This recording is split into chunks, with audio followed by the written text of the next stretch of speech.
Hello, what's up this afternoon, everyone? Welcome. Fine Tuesday to you all. Good to see ya.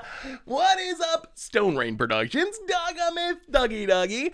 How is everyone doing today? Hopefully everyone is having a wonderful holiday season. Hey, what's up, Venice Social? How are you? Good to see you. So today, we're gonna have some fun. So the plan for today, we're gonna do a little arena cubing. We did some moto cubing last stream.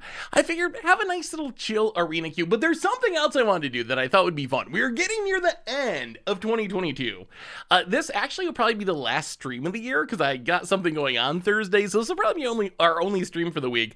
So what I wanted to do that I thought would be super fun is I wanted to do some Goldfish MTG awards for the year. So stuff like best set of the year, worst set of the year, card of the year, drama of the year, stuff like that. I want your all opinion. I wrote up a list. You can see the list here of stuff we're going to talk about. So I thought, here's what we do. We could kind of do it as a community where as we're drafting and having fun and talking, we can kind of talk about some of these topics and see if we can come up with our awards for the year, because it has been a ridiculous read of the year. There's too many in that category. That one's a hard one to choose just one. But I thought it would be kind of fun to go over that because it has been a wild year in Magic. So do some drafting, talk about new Kaido, give out some awards, stuff like that. So that is a plan for today. Hopefully everyone is having a spectacular holiday season. Good to see you, everyone. Anyway, let's do our reminders. Actually, before reminders, what do we think of the new Kaido? We got one holiday spoiler this year, by surprise, Kaido Dancing Shadow. And I'm really curious how good this card is. I want to know everyone's opinion on new Kaido. I feel like new Kaido, I don't know how strong it is, but I love the design of this card. So it's 4 mana for a Dimir Planeswalker. Static ability, when one or more creatures you control deals combat damage to a player, you can return one of them to your hand. If you do, you can activate Kaido twice this turn instead of once. +1, up to 1 target creature can attack or block until your next turn. 0, draw a card, -2, make a 2/2 colorless drone artifact creature token with Death Touch, and when it leaves the battlefield, each opponent loses 2 life, you gain 2 life. I gotta say, shout out to Wizards. They do a really good job designing Kaidos. One thing I love about both Kaidos we've seen so far is I feel like they really capture the essence. Hey, what's up, MCD? Good to see you. They capture the essence of having like a ninja planeswalker. Like the abilities are very sneaky and ninja-y. They reference ninjutsu a lot of times, bouncing creatures back to your hand. So I love how they design Kaido.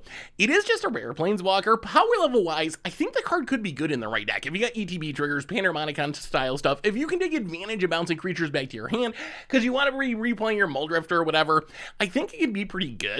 I also like the +1. Like the +1 stopping any creature on the battlefield for a turn. That's actually really powerful, and you could potentially do it twice a turn if you hit with a creature and bounce it back to your hand. I worry about where it fits. Like, that's kind of the question. In a world of Sheoldreds and Obliterators and Wandering Emperors, is it just going to get lost in the shuffle of all these really powerful cards in Standard? But I like Kaido. I think it's, compared to Koth, oh my god, Koth is such a disastrously boring design. Kaido is a really sweet design. Zader, oh my goodness, Kaiser, let's go with that. Welcome to the Fishbowl. Thank you so much for your subscription. Big subscription for you. Thank you. So that's Kaido. Oh, the other thing I need your opinion on, everyone, my project. So this week is kind of a weird week. It's a holiday week. Things are kind of slow. We did a bunch of stuff early. Saffron Olive special guest at SCG New Jersey. Ooh, is that actually announced? I am going to be at SCG New Jersey. That is happening. So if you're at SCG New Jersey, come play some Commander and hang out. I didn't know that was actually announced yet, but yes, that is true. The rumors apparently, they are true. I will be at SCG New Jersey in a few weeks. Did Kaido not complete, does Kaido not completed confirm the completed Wanderer? Maybe? I mean, what would the theory be that Wanderer has to be completed? Couldn't they both not be completed? It seems possible. I don't know. We got those leaks of a few planeswalkers that seem maybe to be completed, so maybe that's like that's the giveaway. But it seems possible to me they could both not be completed. I guess it might be weird that 2 Kamigawa planeswalkers are not completed, but they made an alt-complete art for both, or both could be. Yeah, so I feel like we don't really know at this point. Yeah, the rumor is that Nissa is one of the completed planeswalkers. We'll see. We'll see. You never know with leaks. They're kind of hit or miss. Wander wasn't one of the Wizards teaser list, right? Was there a teaser list? Wasn't the Wander one of the 10 planeswalkers? I feel like it's one of the 10 in the set, but anyway, also reminders. Hey, what's up, Anymon? Benny! Wow, that is the loudest helicopter I've ever... Are we under attack? Can y'all hear that? Wow, I've never heard a helicopter that loud. It must be flying right over the house. How's everyone doing? What's up, Betty? Good to see ya. Reminders, what's up, Luke? Replay YouTube, welcome to Replay. Yeah, that was like this super loud helicopter. Replay YouTube, as we invite all the old streams, including this one in the future, normal YouTube. Tons of stuff coming up on there. Yeah, hopefully we're not getting swatted. Oh my goodness. Hopefully, thankfully Magic isn't big enough that people normally care to swat Magic streamers, but that would be... That would be dramatic. Yeah, there's definitely a lot of snow around here. Tons of stuff coming up on the YouTube, year-end review stuff, gameplay stuff, so check that out. A reminder that our sponsor tonight is Card Kingdom.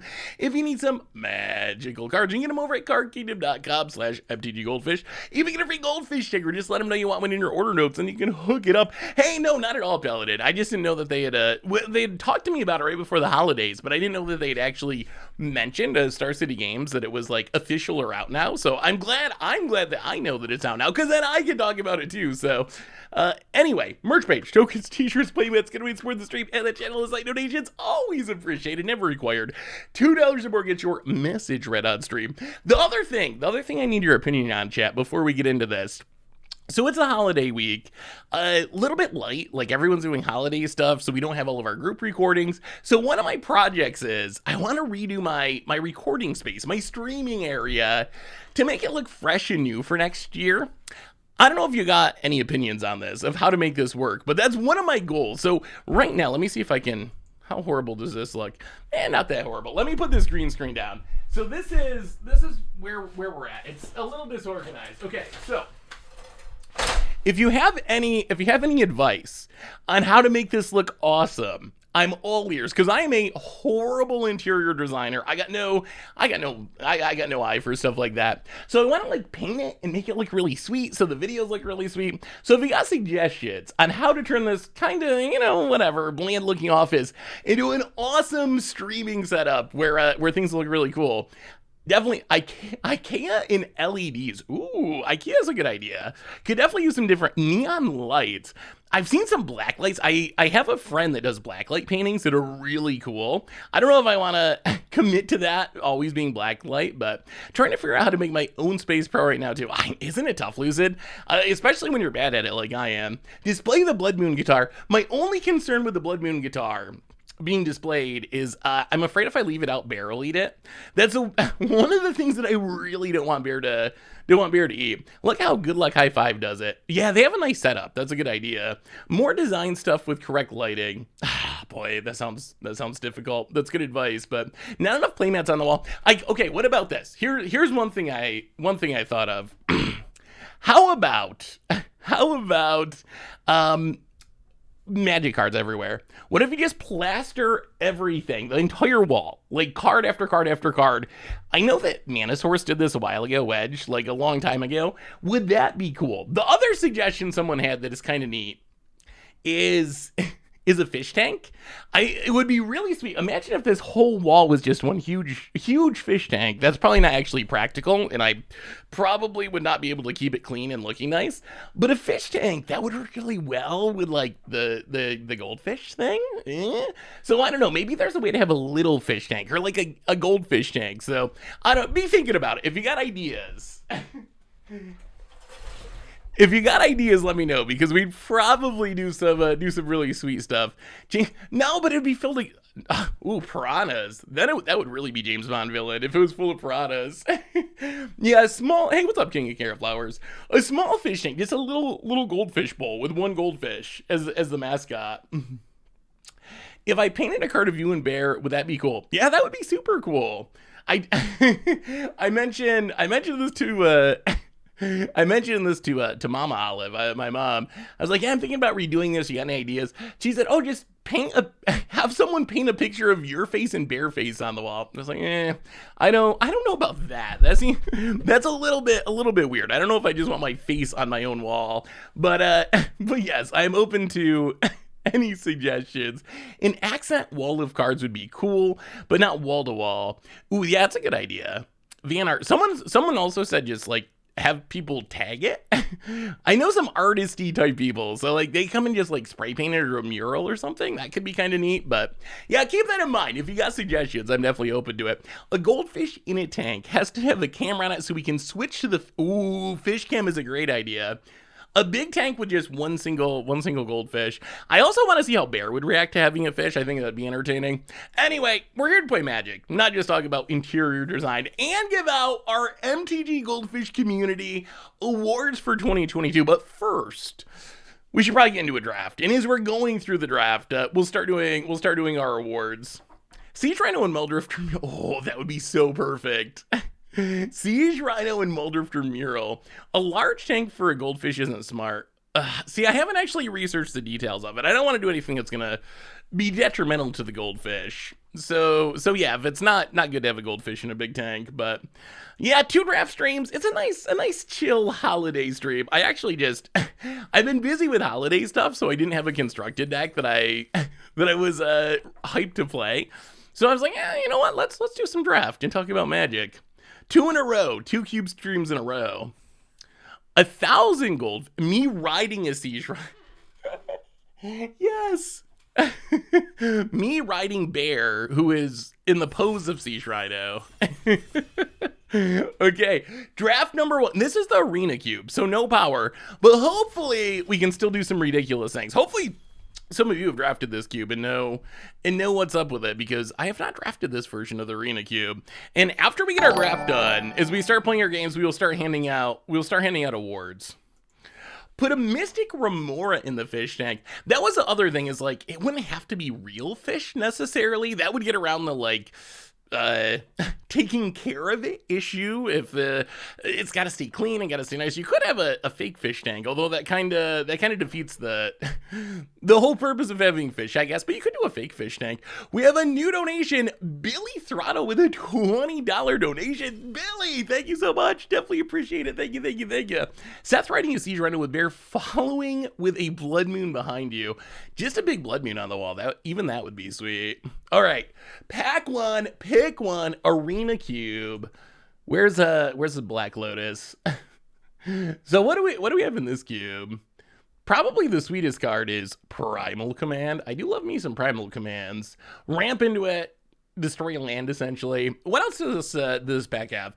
Bunch of green cards. Defiler of Vigor, Dry to Ilson Grove, good for 5 color maybe. Vinwald Oddity, some card draw and Thirst for Discovery, a little bit of medium power ramp. Beseiju always going to be good. Mural, I guess, if you want to try to be Soldier. Tribal is good. Poppet Stitcher if you want to build a Crim deck. I don't know, I lean towards Primal Command, but Defiler. Hey, what's up, Yugi? I'm doing super well. How are you today? Good to see you. Take Ellis and go like Legends or Aristocrats. I have a perfect mural for you. You're fishing in a lake next to Bear with a Muldrifter in the lake and a Blood Moon in the sky with a Siege Rhino. Oh, that would be so perfect. I really like I'm taking the command. I feel like I like blowing up land. Oh my god, that's a Sphinx's Revelation or also a Muldrifter. Okay. I mean, we're probably going to end up some sort of 5-color pile.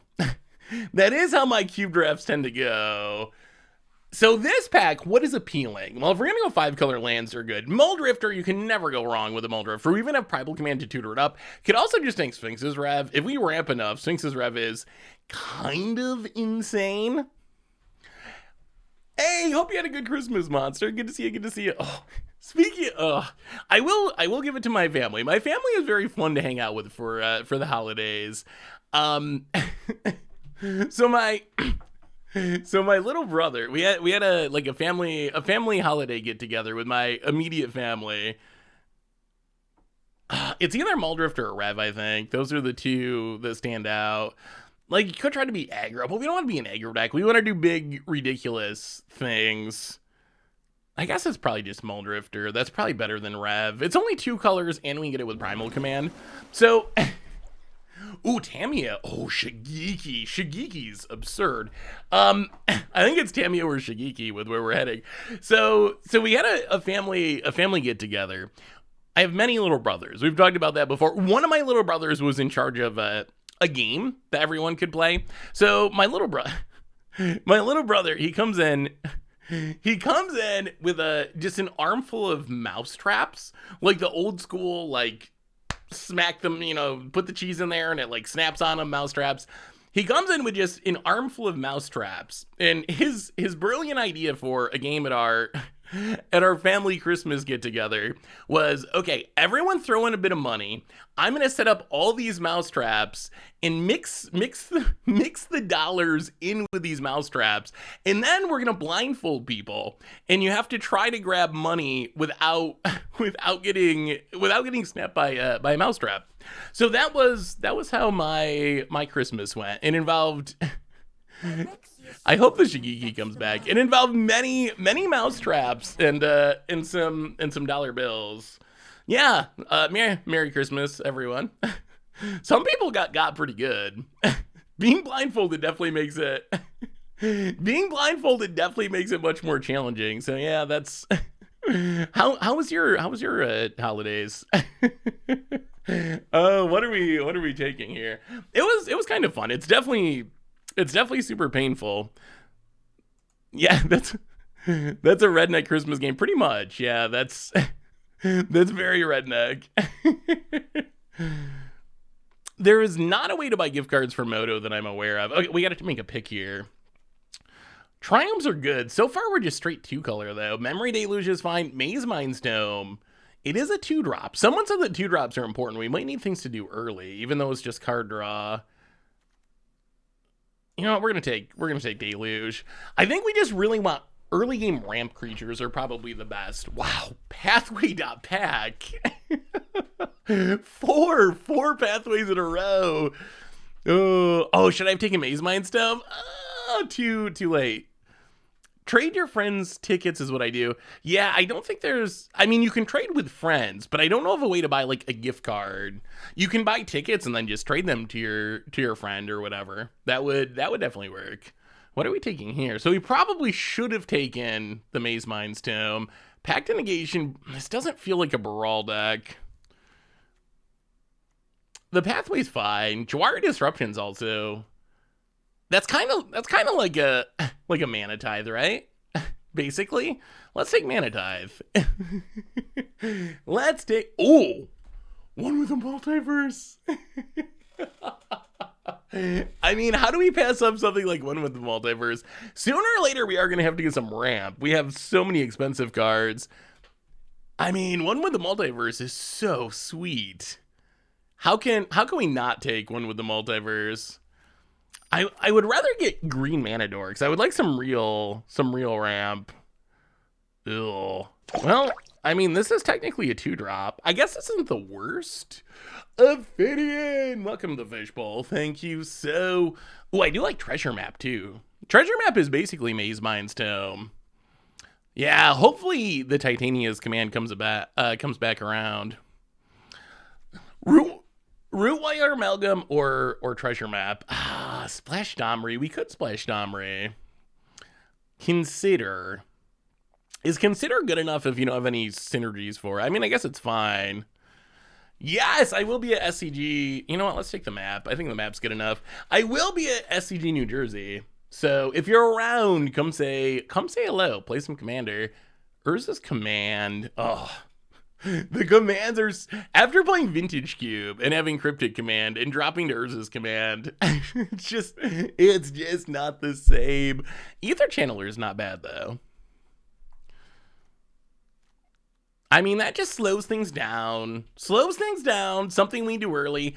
Our late game's going to be absurd. It's going to be absolutely absurd. I think I'd rather have Ether Channeler than Mender, although they do kind of do similar things. Let's take the Channeler. Channeler also gives us Blink synergies. Ooh, Beseiju. Well, that's kind of a... Palladium Mirror. How much removal is in this cube? Is there any chance that Palladium Mirror lives? I mean, turn like 3 Palladiumir into Primal Commander Tamiyo seems pretty good. But if it's just gonna die, it's 3 mana. It's either that or Boseiju, because Boseiju is kind of a free roll. You know, we'll try it. We'll take the mirror. A little risky, but, well, alright. Mudavault. And, ooh, that's a land. Alright, Hinterland Harbor's nice. This is best of 1, so I don't think we're playing Unlicensed Terrorists in the main deck. When in doubt, take the land. If there's nothing good in the pack, you might as well take a land because maybe you end up wanting to splash. Abash. Alright, well, that was not a bad pack. That was a reasonable pack. Alright, pack number 2. Ooh, Mythos of Aluna. Mythos is one of my favorite cards. It's technically ramp. It's just so much fun. And we can maybe even use some of these janky lands to splash for the fight mode, even though the fight mode doesn't especially matter. Glorious Sunrise is interesting. Kind of ramp and kind of card draw.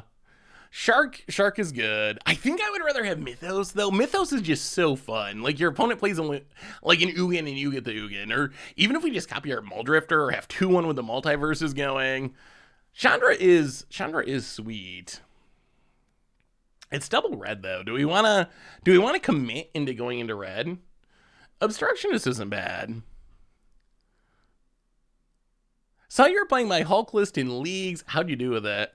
Oh, did we play each other? How did you know I was... Oh, I must have played against... Yeah, did we actually play? Or did I play against someone else? It went reasonably. I've only done 1 league with it so far, and I went 3-2. Got a little bit wrecked by Murktide. Lots of counters, and also some graveyard hate. But no, it was really good. Got some turn 3 wins. It felt very powerful. Although the graveyard hate issue is still kind of a thing. Ooh, I don't know what to take here, but it felt good. It felt really good. I do not believe this cube contains alchemy cards. I'm pretty sure it doesn't. Alex Mateo, welcome to the fishbowl. Everyone likes commit to memory. Vivian's kind of sweet, but we might not have enough creatures. Primal might, same deal. Like, it's good if we have creatures. Commit to memory is good, though. Pseudo counters and pseudo card draw. Add them together. Pretty good. Welcome to the fishbowl. Thank you so much for your subscription. Big soup to you for you. Thank you. Oh, it does have alchemy cards, but less than before. Yeah, I haven't seen any alchemy cards. This pick's interesting. Urtai's kind of removal. Seeing your restoration's good. Dismiss is also fine. MDFC. MDFC. How do you say no to MDFC? Oh, Oracle Alpha is probably kind of absurd in this format. Saw it coming, maybe? Castle Ventress does synergize with the multiverse. I will say we have not really gotten any ramp. I was expecting much more ramp in this cube. Yes, Arena Cube is Phantom. It is Phantom. Well, I'll take the counter. Yeah, we have gotten like 0 ramp spells. So we have this very, very expensive curve. And no ramp. No ramp. Oh, this looks like an alchemy card. Gildaguin. There are powerful lands in this cube. Thief of Sanity is sweet. We could splash it. We already have one black source. And it is cheap. My main concern right now is our curve is looking pretty top heavy. You know what? Well, there's not much here other than a land. We'll take Thief. We'll see. We'll see if we end up getting enough black lands to play it. We do need things to do. We did it. We did it. We found. I mean, this is essentially the Black Lotus of this cube, right? +1 make a Power Stone. We broken. We finally got there. Oh, seriously though, what are we taking? I guess the Triome.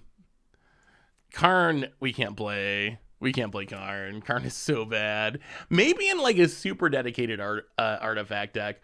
Ooh, there we go. Cold Steel Heart. That's kind of what we want to see. I was hoping for creature mana dorks, but Cold Steel Heart's fine. We have so many expensive cards. We just need to be able to cast them at some point in our lives. Citadel's sweet, but that's a lot of black mana. We might be able to get away with splashing Thief of Sanity. I don't know if we can get away with splashing Citadel. Can Scapeshift do anything? Is there any way that Scapeshift is... There might be like Field of the Dead in the cube. Yeah, I guess Trickster does give us something to do early in the game. Ooh. Obstructionist can lead to funny situations, like getting a Planeswalker alt or something. I kind of like Glorious Sunrise too. Like if this just sits on the battlefield, draw a card every turn. Actually, maybe Glorious Sunrise isn't that good. Obstructionist. I love Citadel. The only problem is we just don't have enough black mana. Like we don't have enough black mana to cast it. Let's take a Revoker. Our curve is improving. Ooh, Dollhouse of Horrors. Can we Dollhouse? We can get back Muldrifter. Actually, Dollhouse is probably very bad in this deck. Old Rustine's probably fine. Arena might actually be correct on this one.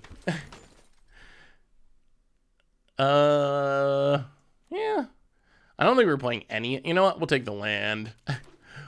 If you're not playing anything, just take the land. Actually, we're going to take Torbrand because we don't want to play against it. Ooh, Urza. We're going to take the Urza. If we find Mightstone and Weakstone, maybe we try to splash it. Abundant Harvest is fine. All right, pack 3. What do we get? Not much. What does this do? Where is this? What stat symbol is that? Oh, it's got to be an alchemy card. Perpetually. Target creature perpetually loses all abilities. Then it deals damage to an equal number of creatures you control. That actually seems decent. Not for us, but power level wise. Vivian Reed's good. Champion's always fine. Symbiosis, we can be MDFC tribe. Belcher. Belcher and Cube. The Triome. It is green and black. That's true. That does help with some splashing. I think we just take Champion of Wits. Ooh, you know what card I love is Immortal Sun. Immortal Sun just gets people. It's one of my favorite cards. It just does a little bit of everything, and all those little things usually add up to being pretty powerful. Other options, Soren's Double Black, Fight Rigging. Actually, Fight Rigging could be sweet. I don't know how we turn it on. I don't know how we turn it on at all. We probably don't turn it on. Actually, we never turn it on. Maybe it's actually not that sweet. It would be sweet, but... Yeah, Thrag Trusk is always fine. Immortal Sun, though. Someone's going to come at us with Planeswalkers. Yeah, let's just take Immortal Sun. Oh my god, we got Mightstone and Weakstone. Oh. Okay, new plan. Instead of splashing black, maybe we splash white and try to meld Urza. What are the chances that we just randomly got both pieces? Spara Headquarters seems perfect for that. Oh, Hedron Archive too. If Tomer was here, he would be all over the Hedron Archive. Migration's path would also be fine, and there's a pathway. I think we got to take the headquarters though. Okay, melding Urza is our new goal. We have a plan now. I don't know if it's a good plan, but it is a plan. Nulamog. Search for Escanta's not horrible. Ulamog for free off of one with the multiverse. I think we just need early game. I think we probably just need early game filtering though. As sweet as Ulamog is. Yeah, Portable Hole could be good. Ooh, Hallowed Fountain. Ooh, but Colossal Sky Turtle. That's like removal. How many white sources do we have? White, black. Not many. I mean, I guess treasures help. I would like to take Sky Turtle. Ooh, Azeka, that's kind of a mana dork. Sky Turtle's just so much value, though. I think we gotta take Sky Turtle. We also don't have much removal, which is a little bit concerning. We didn't get the Shigeki, but I think even without Shigeki, I think Sky Turtle's pretty reasonable. Well, take the Hermit. We might play it. Ooh, Croaking Counterpart.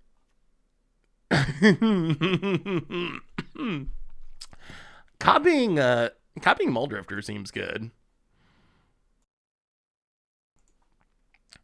Ether Channeler copies well. Yeah, let's frog it. Let's frog it. Frog them up. More white mana, white and black mana. Maybe we're just 4 color and we try to splash everything, and we get the Thragtusk back, and we get nothing. I don't think we're playing Brawl's Expertise, but now we get literally nothing. Take the, I guess Precursor Golem could theoretically be playable. Micromancer can get Abundant Harvest. Well, we'll take it. I mean, I think our deck's sweet. Oh, Altar. Maybe I should have looked harder at Altar. Maybe Altar is better than I was giving it credit for. I think our deck's kind of sweet, though. Lorehold Command last big. Okay, so as we're building this deck, we got to start handing out our rewards, chat. Reward, Goldfish Award number 1. We got to decide, let's see, let's pull up our list here. We have to decide on the set of the year. So best set of 2022. Where are you at, chat? What is your number 1 set of the year? Brothers War, Kamigawa, bro. Ooh, a vote for Streets of New Capenna. So, I think that Fortnite Secret Lair drop. Legends. I mean, Legends wasn't printed in 2022 technically. I've seen a lot of Kamigawas. I would not disagree with Kamigawa. I think that Kamigawa is considered, I consider it to be the best set of the year. What else would be in the running? Like, I know there's a Marvel Snap. I know there's some other options. So I think that for me, especially out of standard sets, Kamigawa would be number 1. They did release some Legends cards. That's true in the Brothers War. And then in Dominaria United, it would probably be Kamigawa 1. And then like Bro and Dominaria tied for 2. And then I have Streets of New Capenna pretty low. For me, Streets of New Capenna, ooh, Warhammer 40k. That's actually a really good one. I think Commander Precon of the year for sure is Warhammer 40k for me. Could it actually be in the running for set of the year? Do a poll for the sets. There's just so many sets though. That's the hard part. I mean, I guess we could do a poll for just the standard sets and leave out supplemental products. I'm pretty sure. Do it just for standard sets. All right, let me. Oh no, professional streamer. How does professional streamers make a poll? There has to be a way to do this. I know it's possible. Wait, let's see. Edit stream info. Wait. Manage poll. Hey, I think we're doing it. New poll. I did it. Set of the year. Okay, here we go. So, Kamigawa or Streets of New Capenna or Dominaria United or Brothers War. The poll is up. The poll is officially up. Get your votes in. Maybe that's the best way to do this is we talk about Seth. I will accept the Seth of the Year award. Thank you very much. I would like to thank my parents and Jesus. So I think maybe this is the best way to do it is we kind of hash it out, the categories in chat, and then once we get it down to a reasonable number, we can poll and come up with our final answer with the help of a poll. So vote in the poll for set of the year. I'm voting Kamigawa. That's my take. And why this poll is wrong. Oh, 5 minutes might be too long for a poll. In the future, I will make the poll shorter. Yeah, we have a bunch of categories.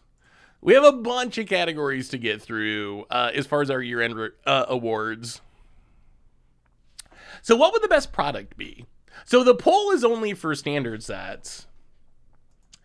If other things were in the running, what would it be? Warhammer 40k. I mean, I guess if you want to go really deep to secret lair drops, maybe argue for like just add milk or something.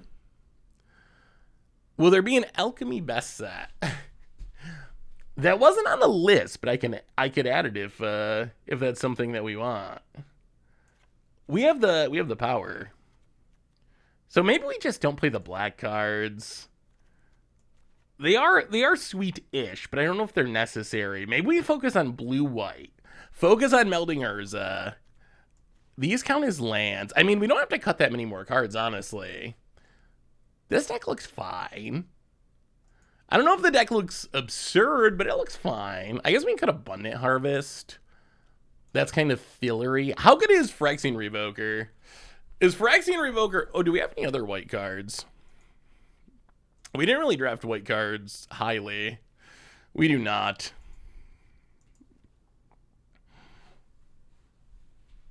Which year gets credit for... That could win in another category. We do have Wizards' biggest... worst decisions or biggest mistakes on here. Hey, what's up, Luke? How are you? Good to see ya. Good to see ya.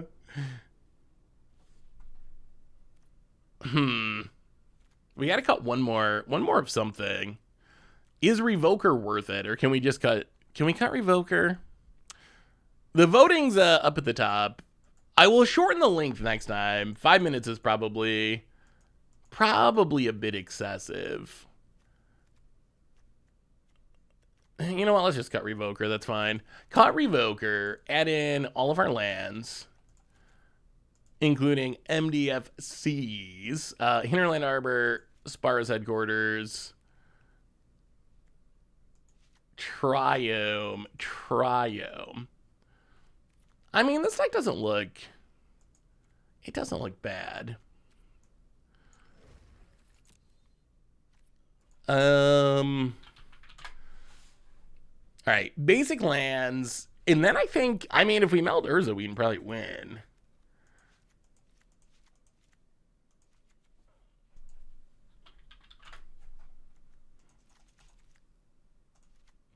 Seems fine. Probably just one planes. So how is our poll doing? What do we got? Well, Kamigawa is off to a big lead. There's like a minute left, so get your vote in if you haven't already. Kamigawa kind of just crushing it. Not surprised to see Streets of New Capenna come in last.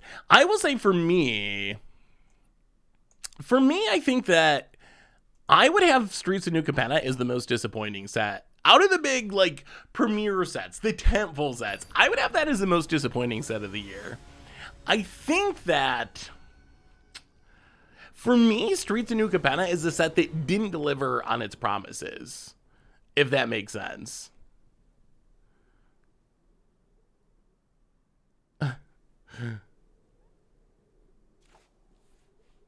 Yeah, we'll try to avoid shutting off our owners. That would be not ideal. That sounds fine. We can copy something with this Mythos. I feel like Streets of New Capenna had so much potential, but didn't deliver on the promise. Like, I was expecting, and what were you expecting with Streets of New Capenna? I was expecting, like, this gritty film noir, gangstery style set. And instead, I feel like we kind of got a, like, I don't know, glitzy pseudo gangsters partying set, if that makes any amount of sense. So I don't know. Streets of New Capenna was a set that I thought could be really awesome that ended up not maybe being as awesome as I was expecting it to be. I was expecting like Al Capone or something, or like, yeah, Humphrey Bogart movies, like that kind of era. It was a Roaring Twenties that I think one thing I think Wizards could improve on a lot is we need to do something here. All right, let's just play the land. Let's just pass. We might be able to get our opponent with this Trickster. They might want to attack and try to draw a card, and we flash this in and block. One thing I think Wizards could do much better with is managing expectations. Hey, Lord of Atlantis, good to see ya. Welcome to the stream. I feel like something we've seen repeatedly be problematic is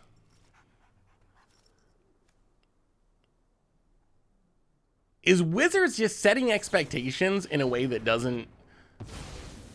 Okay, sure. That doesn't match up with reality. Because my impression was when they announced Streets of New Capenna was like urban gangster set. Like, I think that's how they marketed it, is this is going to be an urban gangster set. And I think that it delivered on being a Roaring 20s, like a Roaring 20s style set. But I'm not sure it actually matched up with what it was billed as. And we saw this with Double Feature, where it was billed as like a remix new draft format version of the two Innistrad sets, and then it wasn't that. We saw this with Commander Legends Battle for Baldur's Gate, which was titled Commander Legends, but then really I think Wizards even said like, maybe we shouldn't have called it that because it wasn't really very similar to Commander Legends. So I think Wizards could do better with Cash Grab of the Year is coming up. Don't worry, we got an award for that. That's gonna be another tough one though, honestly. Wow, we're in dire straits here. This is super bad. Are we just dead to this like super aggro start?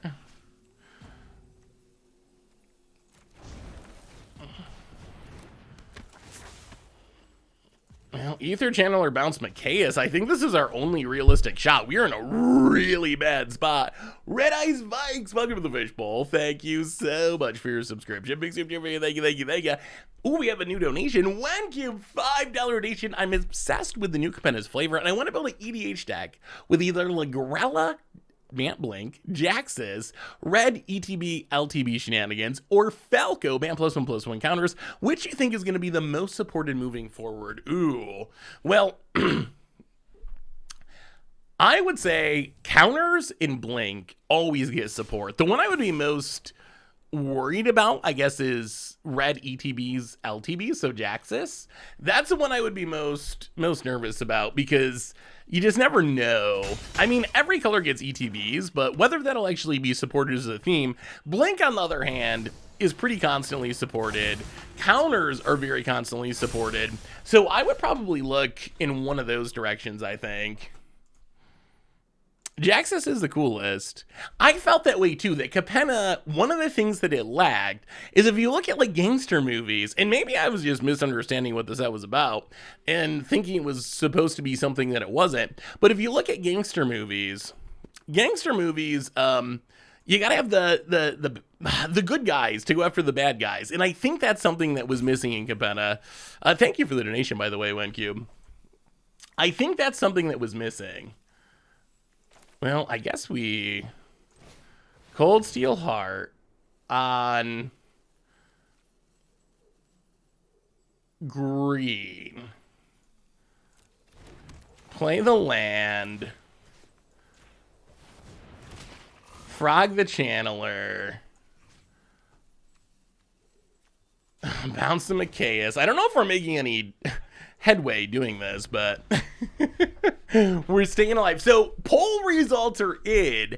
Set of the year, according to the Fishbowl, Kamigawa Neon Dynasty, 61% of the votes. Kind of crushed it. Number 2 was Brothers War, and then Streets of New Capenna and Dominaria United come in at the bottom with just 10%. So we're going to update our list here. Set of the year, and honestly, this would have been my pick too. I would have picked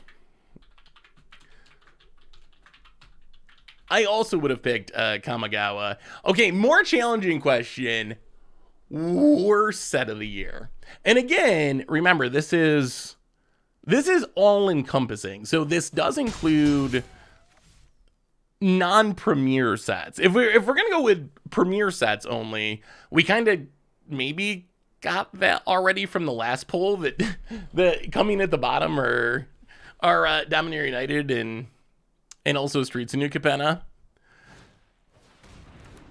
Yeah, when you expand it out, 30th anniversary edition is tough to top. It is a tough one to top.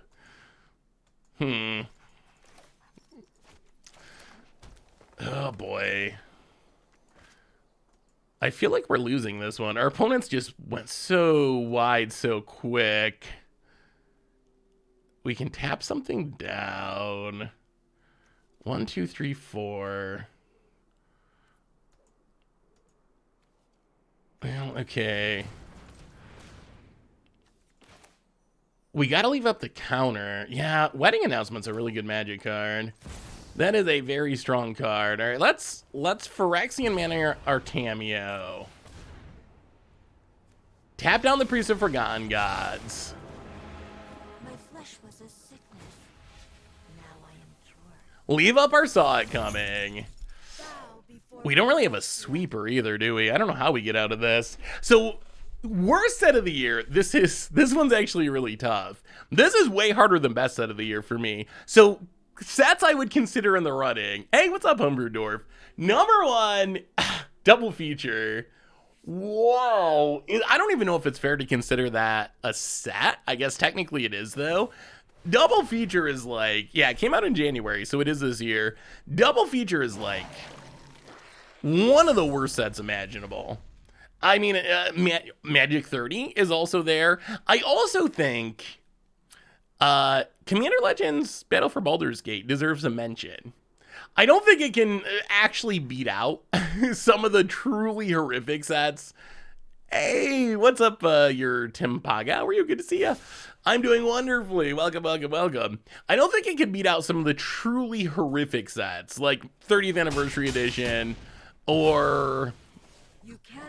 I mean, should we not consider them sets? Or those more products? Ooh, set-specific Jumpstart. Those ones are pretty bad, too.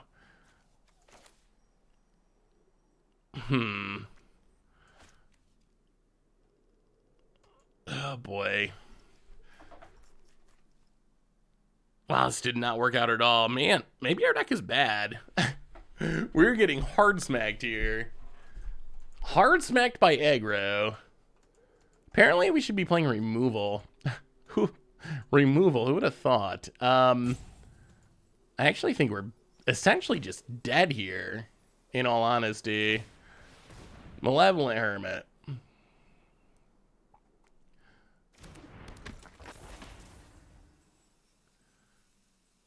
Also kind of punished for not putting this on blue, it turns out. Because this is going to make a zombie. This can make a sack. Yeah, I mean, I guess that's what we got. Actually, I think we just have to do this. If they have removal, we're dead, but we're dead anyway. Croaking Counterpart? Ether Channeler? Frogum? Okay. Resolves. Bounce a Priest of Forgotten Gods again.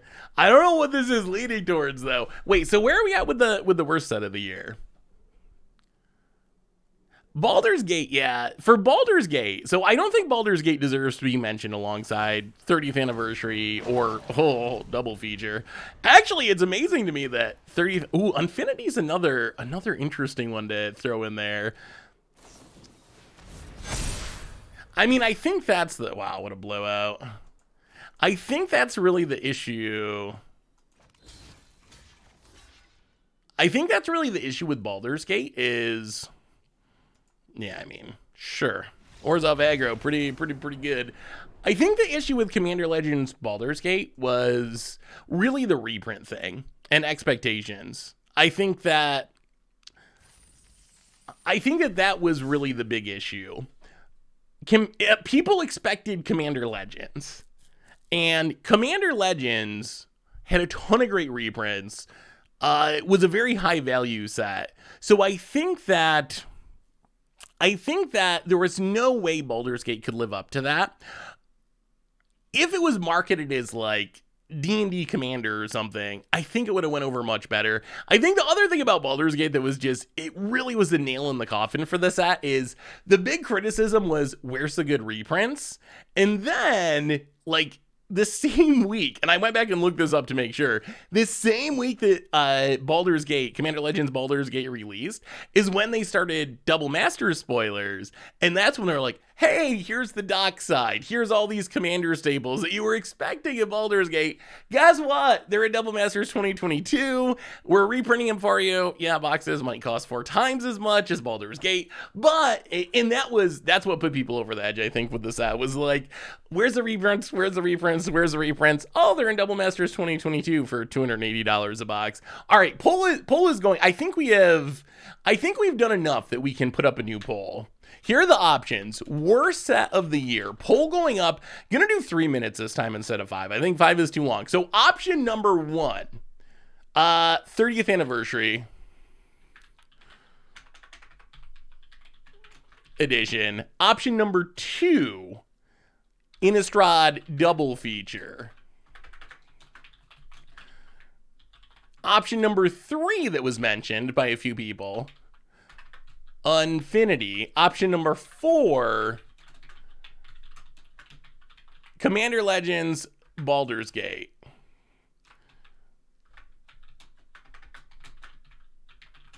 Poll going live now. What was the worst set of 2022? Get your votes in. Hey, what's up, Kelmer? How are you? Welcome to the stream. Welcome to the stream. Get your votes in for the worst set of the year. So far, we've handed out our best set of the year award to Kamigawa Neon Dynasty. What is the worst set of the year? Any category with Magic 30 should have runner-up prizes. It's like putting American Idol winner in a middle school talent show. That is kind of true. That some of these other sets are not going to get the credit they deserve because 30th Anniversary Edition was so disliked and so horrific that maybe some of these other sets, wow, are people just all aggro in this cube? Maybe we did not take into consideration how aggressive decks might possibly be in this format. Oh, if we're getting mono red here, we're going to be in trouble. The poll is in the chat. Up at the top of the chat, get your vote in about it. I was expecting people to be doing, like, trying to do big commandery things, but maybe this cube's a little more aggressive. Hang a back, waka. Yeah, let's just run out the Hermit here. Pappy McPoyle. Oh, it doesn't work on mobile. That's awkward.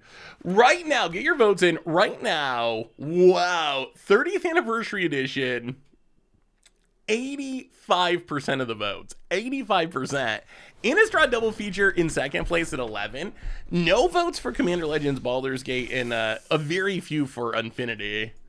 Ooh, a Phiomancer. Spicy.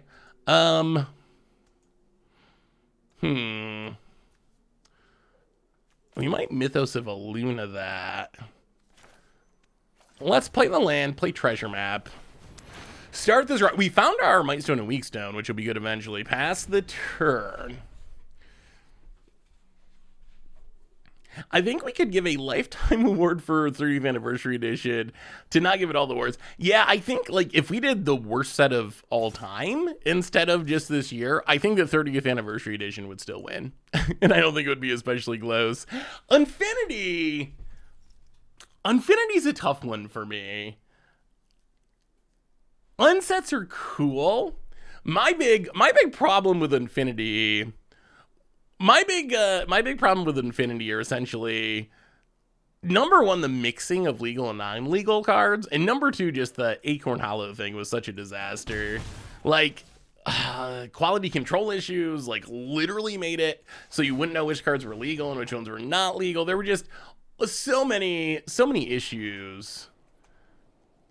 Yeah, I think we want to land here. There were so many issues with that. So I don't think Infinity the set is that bad, but the way that it was designed, I think, was not great. And the results are in. Worst set of the year, 30th Anniversary Edition. Absolutely killing it. Oh, jeez.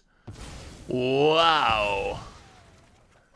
Alrighty then. That's a clean little 2-for-1 for our opponent. Ooh, that was painful. Well, play a land. Copy the Biomancer. Start making our own snakes. You really, man, Saw in Half? Saw in Half was one of the cooler cards. I like Saw in Half. I thought that was one of the cooler cards. Worst set of the year, it's going down. No surprise. No surprise here, 30th Anniversary Edition. Infinity wasn't bad, but stickers... Oh, yeah, stickers were very bad, too. I forgot about that. Yeah, stickers are pretty... We're pretty bad. All right, we're going to get go blanked. Opponent's all about that discard. McCary for the 15... Oh, that's a pretty good draw. For the 59th month. Welcome back to the Fishbowl. Thank you so much for your subscription. Big super for you. Seth, I must respond to your slander during the treasure chest opening of the Awake in the Woods video. I will have you know that I played Westgate Region in one deck at Standard. It was medium. I take it back. My bad, McCary. I don't remember what I said exactly. It was probably that it was never played, but should watch Chainsaw Man. Is Chainsaw Man good? Watchably good? You know what? Let's just, yeah, let's just play this and draw a couple cards. My Stone of Weeks down, draw 2. Ooh, Immortal Sun. Yeah, you're good. You're go, opponent. Stop casting discard. Maybe I'll have to try Chainsaw Man. I don't usually watch anime, but maybe I'll have to make an exception for this one. I've heard a few people mention it. All right, next one, chat, and this one's gonna be tough because there's no way to do a poll for this one, so we're literally just gonna have to hash it out in the set. And this is a big one. Actually, you know what? Let's do this one. Let's do this one first. I think we got to save that one for one or two more. So big category, and I guess we could potentially pull this format of the year. Format of the year. What is the format of the year in Magic the Gathering 2022? So we can Immortal Sun, but that shuts down our Tameo. We can Tameo and not Immortal Sun. Tameo and just tap something down. We can also just Memory Deluge. Maybe that's, you know what, I think that's just even better. Let's pass the turn. I don't know what they stole from us, but probably something good. Format of the Year, Commander, 30th Anniversary Draft, CEDH, Pioneer Commander, Modern, Explorer, Historic, Pioneer, CEDH, Legacy, DMU Draft. Ooh, Draft Format of the Year would actually be, that would actually be a good category that I didn't have because we don't draft that much. About it. Wow, are they just passing? All right. Memory Deluge to draw some cards. I'm trying to think. So we didn't really have any brand new formats this year, right? Yeah, we'll just commit to Memory Muldrifter, Cold Steel Heart on blue, and pass the turn. Gonna play it slow and careful. Pass the turn. Cheese Floor might be for next year. So if you think about the formats, Standard's been fine. Nothing brand new really came about. There's no new format that exploded. I feel like Explorer was last year that it started. I guess, yeah, was it this year? If Explorer's this year, it probably counts. Hey, what's up, Great Destroyer? Yeah, I mean, I'm kind of on vacation, but I wanted to talk about the sets of the year with y'all, so I don't think I'll be streaming Thursday, but we're playing a little cube, doing some year-end awards, so... Alchemy, we can't give it to Alchemy. If there was a worse format of the year, we could consider it, but I don't think we can. People would be so mad. We can't give Alchemy Format of the Year. Historic Brawl is an interesting option. I think Alchemy technically started last December. Maybe that's our out to not have to give it the award. I think it technically started last December. All right, we're gonna keep passing. We were playing this so slowly. Actually, 1, 2, 3, 4, 5, 6. Yeah, we're just gonna pass. We're gonna pass.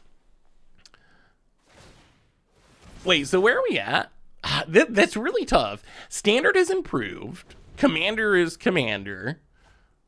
You could go for a fringe format like pre-modern or post-modern. Some of these new-ish formats. I would kind of lean towards Pioneer.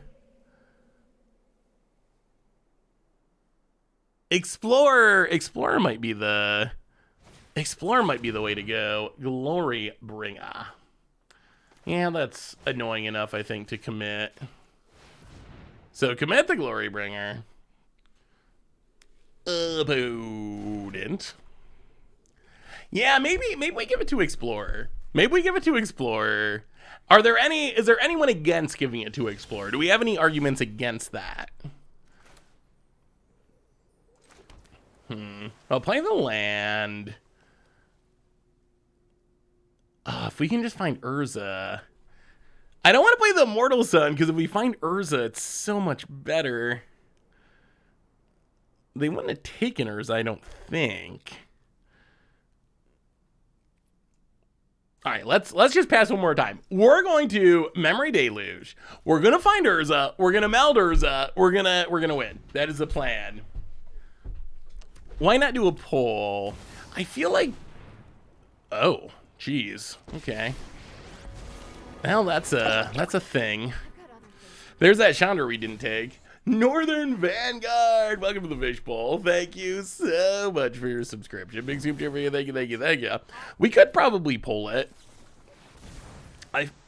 Have we narrowed it down enough that we could actually do a poll? Well, there's the Urza. All right, I think that should be enough. Hopefully. Okay. Is melding Urza enough to beat this board state? Opponent pings us. Chandra Emblem. We know a Glory Bringer is a coming. I'll play the land. Urza. 1, 2, 3, 4, 5, 6, 7. Wait, what if... So if we Urza, we got to get rid of the Chandra and then... Oh, we're just going to lose it to Glory Bringer. Do we have to wait? If we wait, though, there's still a Chandra.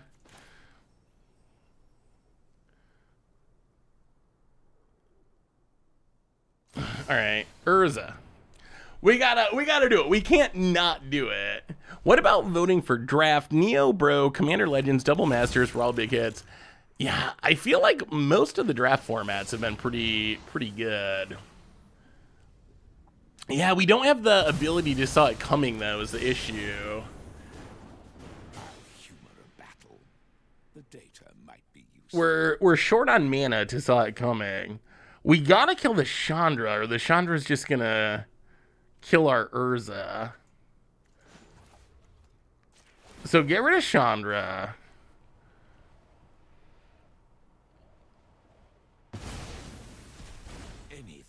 And then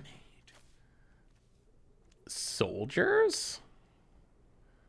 I mean, I guess if we tick up, it technically doesn't immediately die.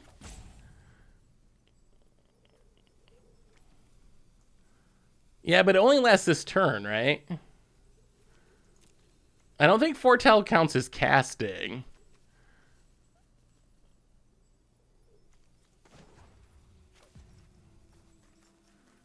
Yeah, if it counted as casting, it would work. Let's make soldiers. Saw it coming. Foretold past the turn. Yeah, I think that's as good as we can do here. And then, I mean, I guess if Urza dies, we could Tameo back part of it. There's the Glorybringer. Opponent plays a land. Wow, we're gonna meld Urza and not win. Ooh, best secret lair drop's a good idea.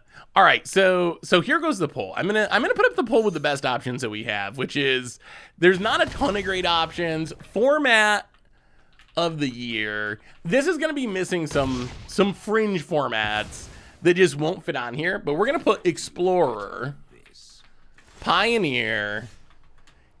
CEDH was a popular pick. CEDH, Modern, or am I missing one?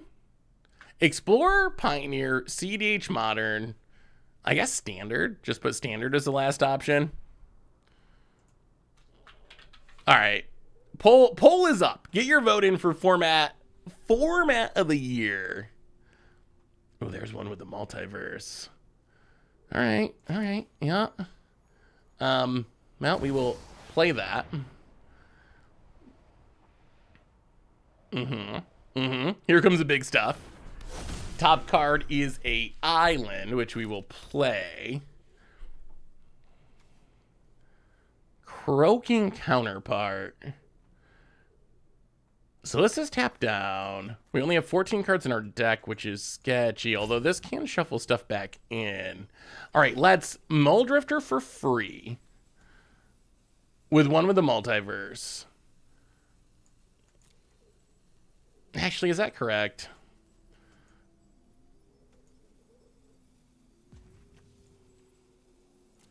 Actually, let's just Immortal Sun for free. Immortal Sun for free. Pump the dorks. Pass the turn. Pass the turn. Leave up our Saw It Coming. I think this is okay. We're getting there. We're getting there. We don't really have a finisher, though.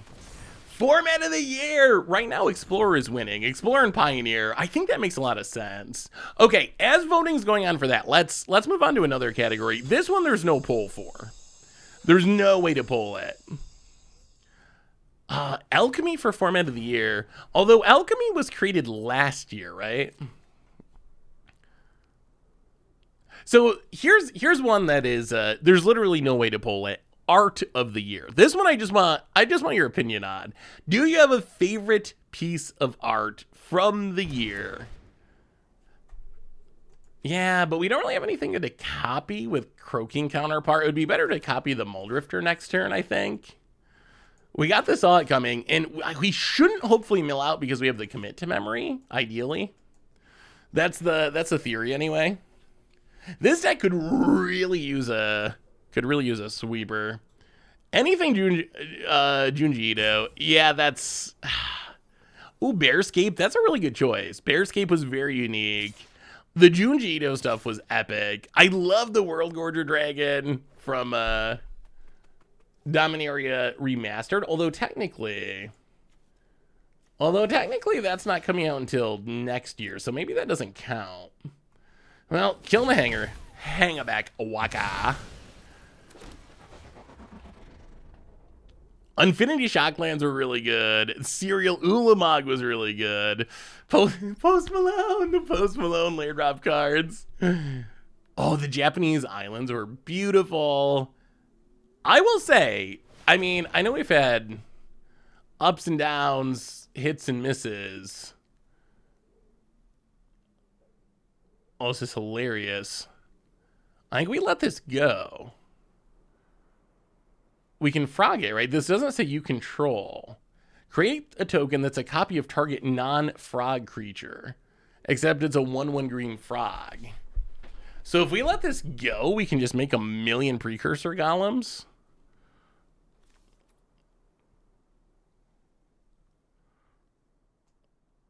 Oh, this is going to be wild. Okay, let's see if this works. This should be very interesting. Oh no, except it's a frog. Oh, that's an important part of text. It's not a frog in addition. I thought we could copy the precursor golem and get 1,000,000 precursor golems, and then the flashback would give us even more. Wow, we know our entire deck, don't we? Yeah, we might have to frog the Glory Bringer, unfortunately. So we play the land. I mean, I guess we could bounce the Glory Bringer. We can bounce the Glory Bringer. Okay, I think this is a plan. Croaking Counterpart.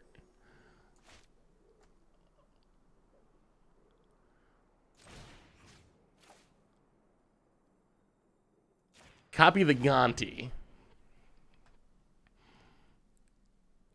First the Gonti. Pay mana for it. Frog Gonti. Tags. Oh my goodness. Meatball Massacre. Oh boy. That's not the worst. That is not the worst. That is pretty good. Meatball him. X4.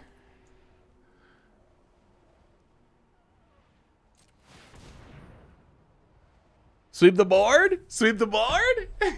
Shouldn't have taken that Meatball Massacre opponent. Should not have taken that Meatball Massacre. Yes. Yes, we will sweep the board. We will gain a tiny bit of life. just a little off the top. I mean, that's a blowout from our opponent's deck. That's on our opponent. They didn't have to draft the Meatball Massacre, living up to its name though. And then I guess we just free Muldrifter. Free Muldrifter, draw a couple cards. Palladium Mirror. Pass the turn, leave up the saw coming, and I think we've turned the corner. So wait, what are we going for? Ooh, so what are we going for Art of the Year? So Format of the Year, the winner has been decided. The winner for Format of the Year, the results are up. Explorer takes it down over Pioneer with CDH, Standard, and Modern coming in very low. Not a great year for Modern. For Art of the Year, I think the Junji Ito. Oh, okay. I think we can pull it. I think we've done enough for a poll. Okay. Art of the Year. I'm going to spell this so wrong.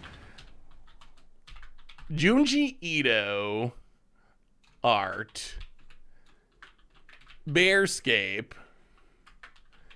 Just Add Milk. What else? I can put two more options on the poll. Two more options. Yeah, that's fine. I don't think we care about Young Pizzy here. Two more options. Junji Ito, Bearscape, Just Add Milk.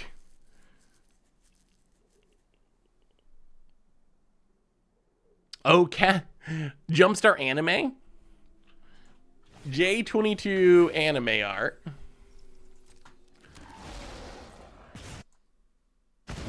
And Infinity Shocklands. That's a good last one. All right, poll is up. What is the Art of the Year in the fishbowl? All right, we get pinged. Sure. We draw an extra card. We are getting a little low on cards. How do we actually kill our opponent before we die? That's going to be a problem. So do we not have finishers in this deck? Apparently not. I mean, I guess we commit to memory and then try to Urza again is probably the best bet. All right, let's copy Young Pyromancer, step 1.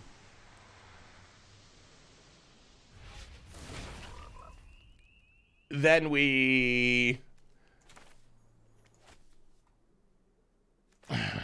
play Search for Azcanta?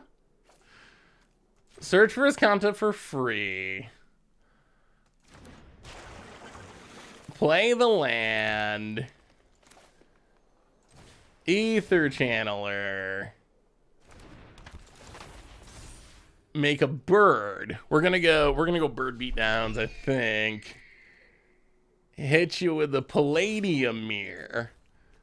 Frog Pizzy. About it. Get your vote in on Art of the Year. Right now, it looks like Infinity Shocks is pulling away. The Infinity Shocks, especially that special foil treatment, so good. How do you get rid of the Mortal Sun for Urza? It's a good question. That is a good question. Do we need to counter this? Probably. Actually, no. We're just going to shuffle it all back in. Sure, whatever. Sure, whatever. Opponent sweeps the board. That's fine. We get a bunch of triggers. I mean, maybe we just win with Colossal Sky Turtle. Maybe that's our plan. Oh, Richard Kane Ferguson making Magic Cardigan was so good.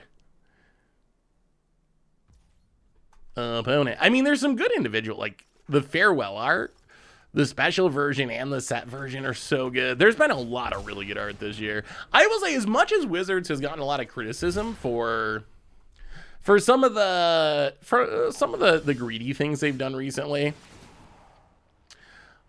I will also say that one of the great things they have done is they have really embraced some of this, some unique art styles, which I think are super spectacular. I think that's been one of the wins of the year. Well, all right, we're gonna play a. How do we win? Okay. Okay, there's a way to do this. So, we Thragtusk for free. Gain some life. What we got to do, we figured it out. Here's what we got to do. Yeah, the problem is we have the Immortal Sun, which shuts down our own Urza. So what we need to do here is we need to Colossal Sky Turtle to get back the commit to memory, to commit the Immortal Sun. So then we can Aftermath memory from the graveyard to shuffle Urza back in, and then we draw Urza, and then we meld Urza, and then we win with Urza. We found the line. So discard Sky Turtle, get back commit to memory. Commit to memory, get rid of the Immortal Sun, which was kind of killing us anyway. Can't the turtle beat down? But that's so much less convoluted. All right, commit our own Immortal Sun. Why would we win in the easy way when we could win in the most convoluted way possible? Results of the latest poll: Art of the Year, 52% Infinity Shocklands, which I think that's a pretty reasonable choice. We found the unique way to do it. All right, so opponent passes. We untap. Actually, let's cycle the Triome. So we don't want to replay this Immortal Sun. Oh, our opponent's they're about to learn. So search for his Kanta.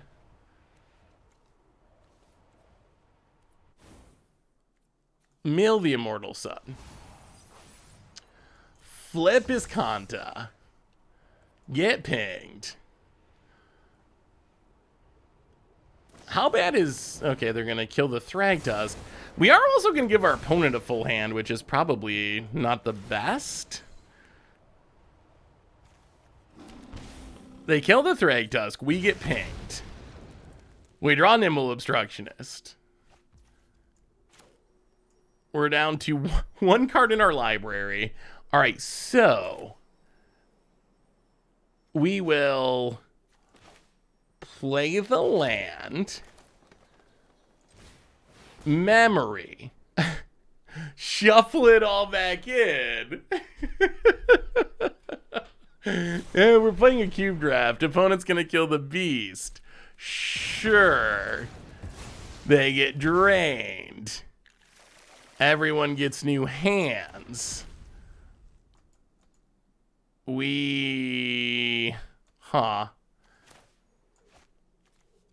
Play Colossal Sky Turtle for free.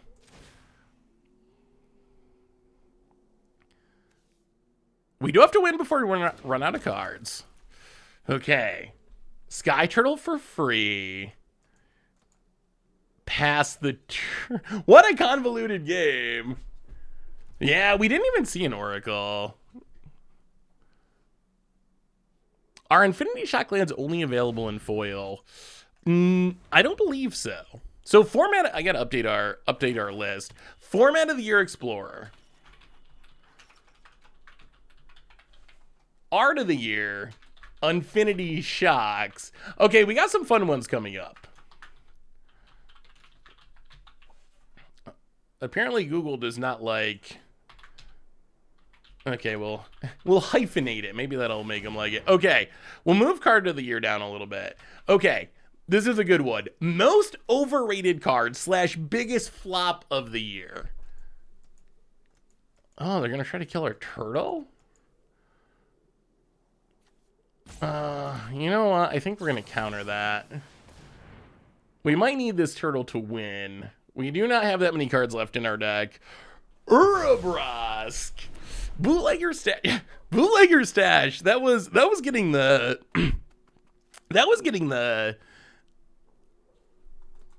Alice Norn treatment, wasn't it? Where it was like, this card's gonna be too broken, this card's gonna like ruin everything, ban it, it's gotta be banned in Commander. I think from a 60 card perspective, Ob Nixilis is like a super easy choice. From a 60 card perspective, I think it was Ob Nixilis by a few million miles, not even close. All right, we get pinged. We play a free Thragtusk. We hit you with a Sky Turtle. We play Tameo. Full price. To tap down the Hangerback Walker. I remember on the podcast, I remember on our MTG Goldfish podcast, Richard was going to town. The Ob Nixilis was like gonna be Oko level. Like, why did they print this card? How could this card be as broken as it is? Is there anything else in the running? So Karn was like immediately never hype. So I don't think that can be most overhyped card. We're looking for like, this is the time reversal category. If you remember time reversal or no, not Akroma's, Nahiri's will? What was the Boros 1 in a red X-Spell? Okay, Massacre Worm. The Boros like 1 in a red X-Spell that was super hyped in like $50 and then ended up doing literally nothing. Aurelia's Wrath, that's the one. That's what this category is. The card that people were like, oh my god, this is gonna be so good, and then it did nothing. I think Ob Nixilis is a pretty safe choice. Crim, I mean, also in Crim's defense, I also did not have Shieldred on my top 10 list. I'm not sure this is the point because I think we just win, right? I'm pretty sure we just win here because we get to Merfolk Trickster to tap down the Massacre Worm. Untap. Get pinged. Go to combat. Thragtusk lethal. Ooh, Necroduality. I still love me Necroduality, though. I still love me Necroduality. Okay, Jack. Does anyone oppose to us naming Ob Nixilis as the biggest flop of the year?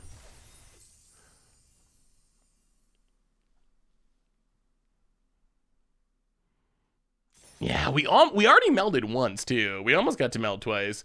A quick reminder that our sponsor today is Card Kingdom. If you need some magic cards, you can get them over at cardkingdom.com/mtggoldfish. Ooh, Defilers are good ones. I will say I'm a little less likely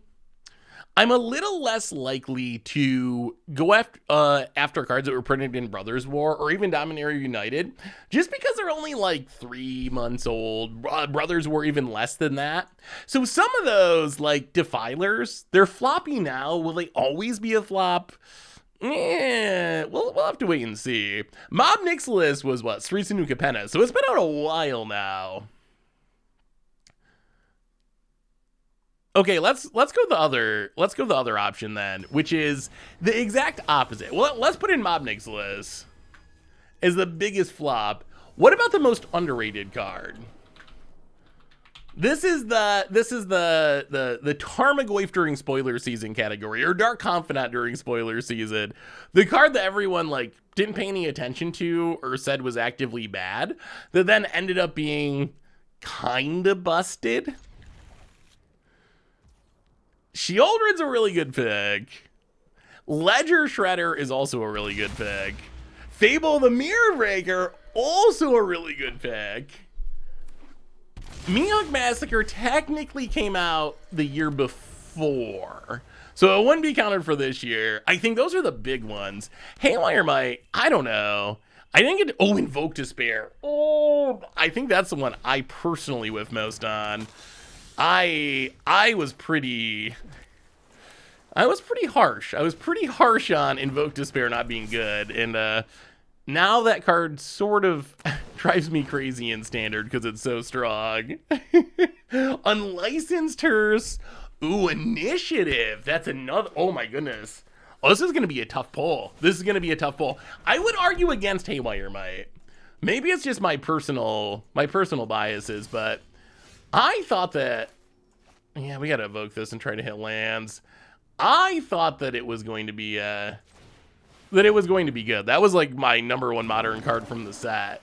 So maybe other people underrated that one. Oh, this is the disaster. Oh, this is the absolute worst way this could go. Bar none, we're probably dead. Muldrift and Whiff. Okay, so for the poll, this is a good poll. So, underrated. We have, Solemn 2. Not looking great. So, for underrated, we have Fable of the Mirror Breaker.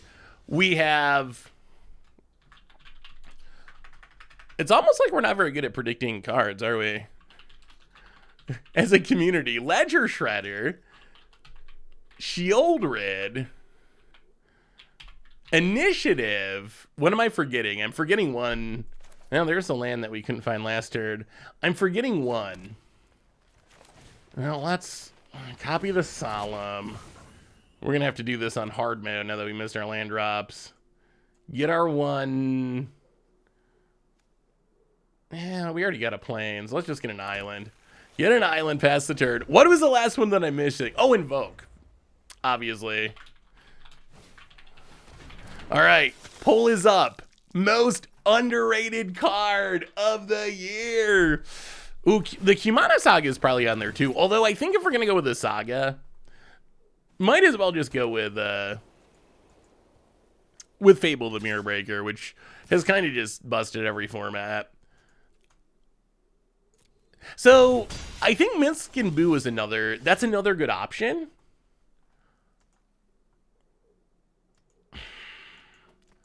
Huh. Yeah, we're in kind of a tricky spot here, aren't we? There's a Blood Artist. There's a Welcoming Vampire. We're getting close to one with the Multiverse, but we're not that close. And we're also kind of getting close to dead. Closer than we'd like to being dead.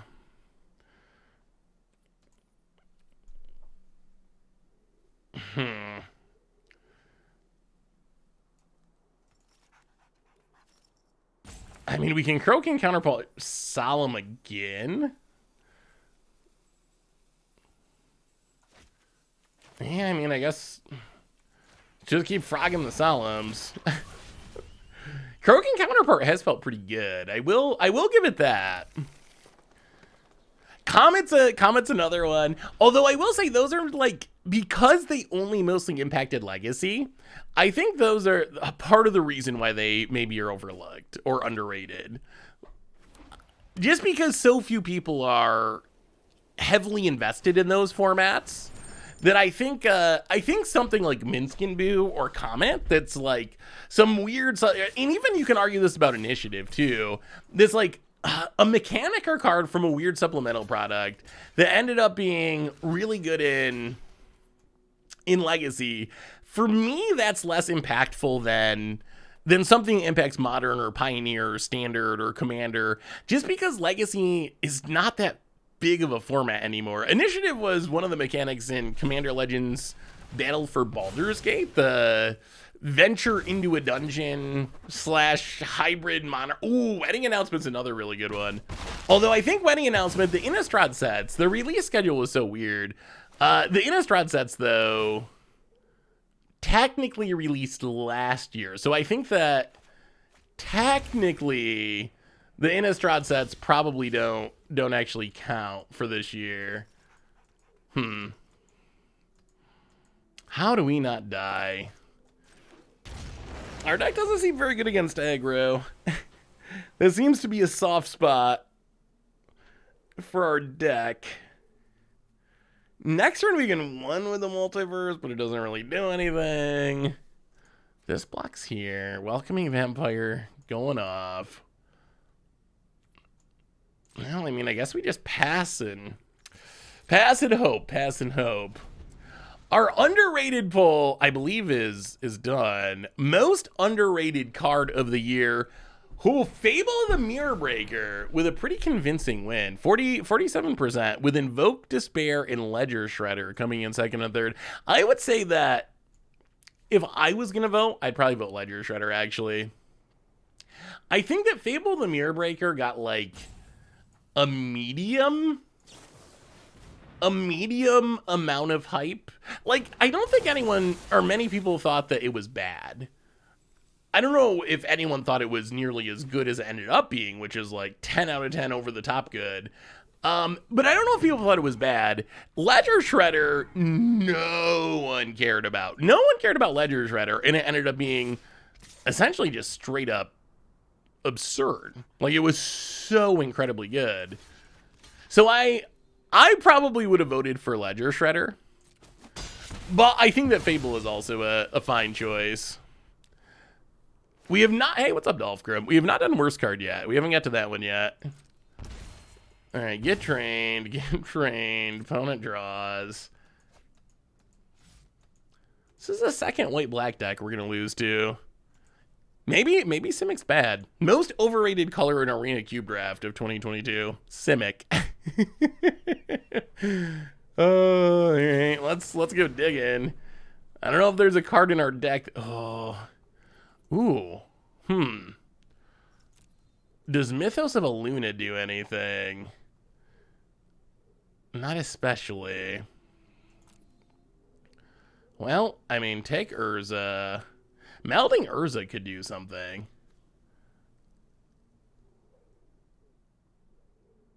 Take Urza, take Mythos, I guess. Untap. Oh, there's a Mightstone in the weak zone too. All right, so one with the Multiverse. I don't know if we survive this turn, because they can equip this.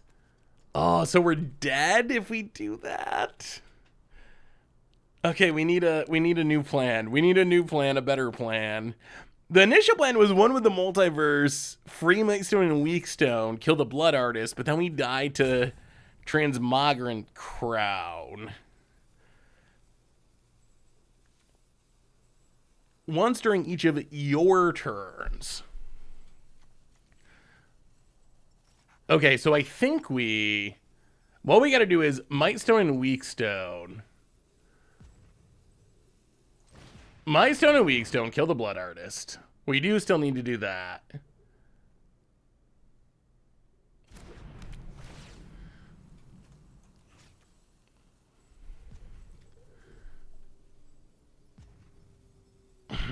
I feel like we have to kill the Blood Artist, though, don't we?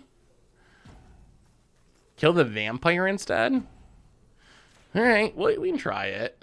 Kill the Vampire. I mean, I guess copying the Blood Artist... Copying the Blood Artist can also work. and then treasure map for free and pass the turn. So yeah, if we get our own blood artist, at least it kind of undoes our opponent's one. We'll see. We'll see if it's enough. Opponent, I'm gonna make a servo. No attacks. We're hoping we can flash in the obstructionist to block the flyer. If our opponent has removal, that goes poorly. Melding Urza probably is enough. Opponent, foretell for free. Ooh, foretell does work with Might Stone and Weakstone, doesn't it? About it. Gets in. Well, we'll block the servo. We drop to 3. This is going to be super close. All right, next category. So most underrated card. Fable of the Mirror Breaker. All right, here's a fun little one. Commander of the Year. A legend printed this year. What is the most iconic or your favorite of the new legends printed this year? Commander is a pretty important format these days. Miram is super popular, that's for sure. Okay, gonna kill the Trickster. We get drained.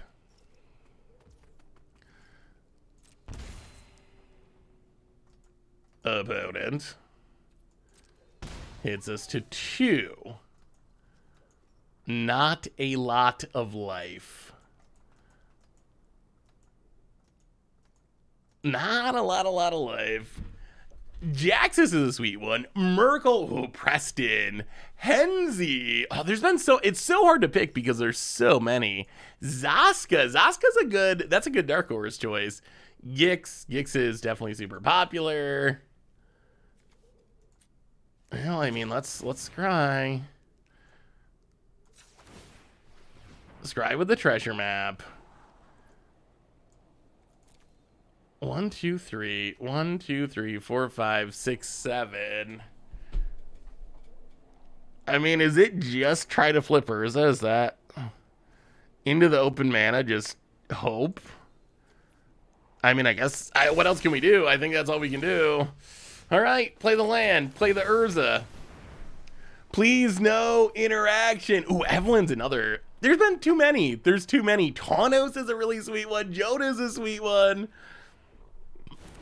Ashcott, yeah, that's what makes this. There's no way we can even get a pull of 5 of them. There's just no way. Urza, flip it. All right, opponent, MDFC. Oh, we cannot beat these Orzhov decks. Mira, maybe we just gotta get rid of this category. I feel like people have mentioned 50 different new legends, and I cannot disagree with any of them. I really cannot. Miram, probably statistically, Miram would be the choice. I think that probably is the most popular of the new legends printed this year. Gix is all, I mean, we can go to EDH Rec and see. We can actually, like, statistically, we can go to Top Commanders and see the first one printed this year, which, if we start scrolling down the list, whereas Miram, I think, is the number 1. 15th overall. I think that is... oh, I forgot about... No one mentioned Goshen Tai of Life's Origins. Oh, that's one of my favorite commanders of the year, too. Goshen Tai is another good one that was very popular and super unique. Shikori was printed this year. That's 3 of the top 20 commanders printed this year. And I'm sure if we keep going down the list, we'll find... Was Oscar was last year, right? So I think statistically one of those 3 is probably the quote unquote right choice as far as the community at large. But this is a fishbowl. This is a fishbowl. We make our own rules. This is whatever is the most popular here. Oh wait, did I scroll right past Ishin? Ishin was this year too, wasn't it? Oh, you're right. Ishin is actually ahead. So Ishin is ahead of Miram. I mean, if a Panharmonicon wins, If a Panharmonicon wins a Commander of the Year, I'd be pretty happy with that. Prosper. I think Prosper was last year, right? Yeah, AFC. So I think this was Adventures in the Forgotten Realms Commander. Yeah, 2021. So Prosper probably the most popular from last year. Huh? Reassembling Skeleton. So what are we going with? Ishin? Yoshintai and Shikorai were, yeah.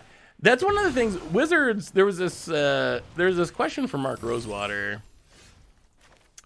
There was a question from Mark Rosewater recently that I think was interesting, where they were talking about cards being printed for the Commander format.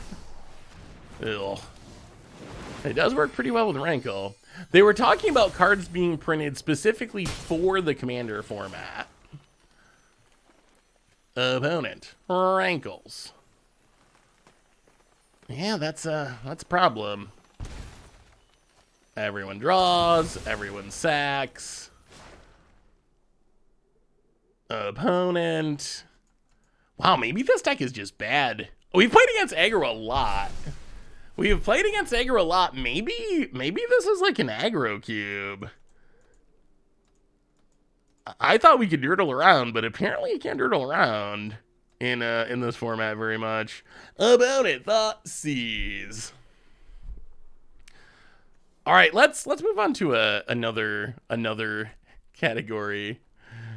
Commander of the Year. We'll put Ishin in statistically, but it's weird even having Commander of the Year probably as a category because it's so personal.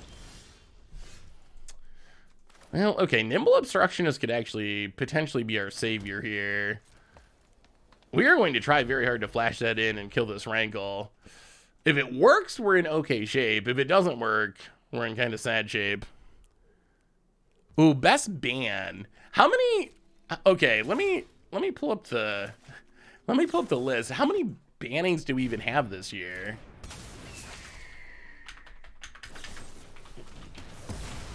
Okay, opponent has removal, hits with Rankle.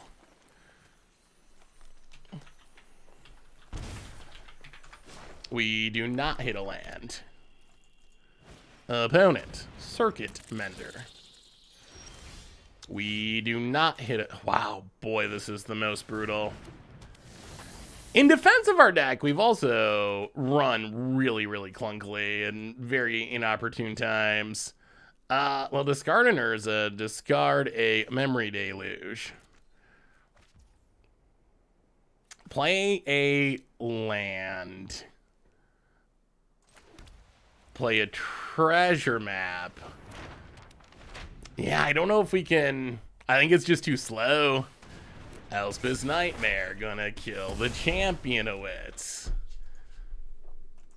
Yeah, it's just gonna be too slow. We dropped to 3. Opponent chooses to draw a card. Evolve Sleeper. So we Thragtusk, gain life. Get wrecked. And then this is going to take our... play the Thragtusk. Play the land. What a disappointing... what a disappointing way for this game to go. Well, apparently you got to be aggro in this cube. Interesting. Arena Cube is weird. Arena Cube is way different than I would have expected it to be, I will admit.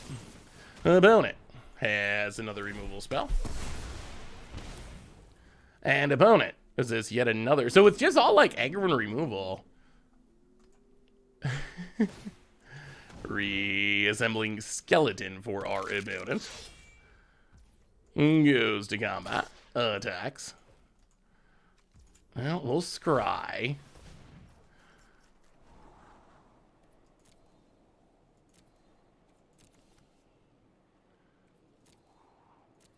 One, two, three, four, five.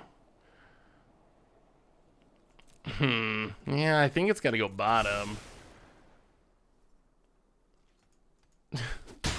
Those wrangles just went off for our opponent. It is fully went off. They banned Debalt's Trickery in the middle of a goldfish stream. That seems significant.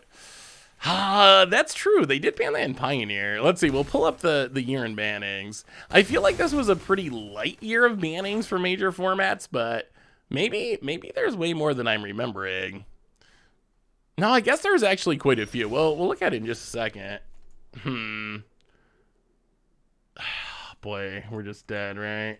So we do this to gain life. But then the bad things just keep happening. We do this. Wow. Brutal. Okay. So apparently you just got to be... Well, apparently that deck was bad. I will give it that. All right. Bannings of the year by popular request. What cards were banned this year? So we're going to discount, I guess... I don't even know. Maybe we won't discount anything. So, standard, Alrund's Epiphany, Divide by Zero, Faceless Haven. Kind of forgot about that. I was thinking that was last year, but that was actually the very start of this year. That's when Goldspan Dragon ruled the day in standard. And I think Meat Hook Massacre in October. So those were the standard bannings. Modern has mostly been a year of correcting Wizards' horrible companion mistake. Luris got the axe in March, and then further along, Yarion finally got the axe. Took Wizards a few years to realize what everyone else did, but eventually they got there with the companions for the most part. Pioneer, Luris also got banned in Pioneer. Expressive Iteration, Winota banned in Pioneer, and I think those are all the big paper formats. Legacy, Ragavan got banned. There's been a bunch of Pauper bannings in pretty typical Pauper fashion. A new set comes out, something's downgraded to common, or there's new commons, and they end up getting broken.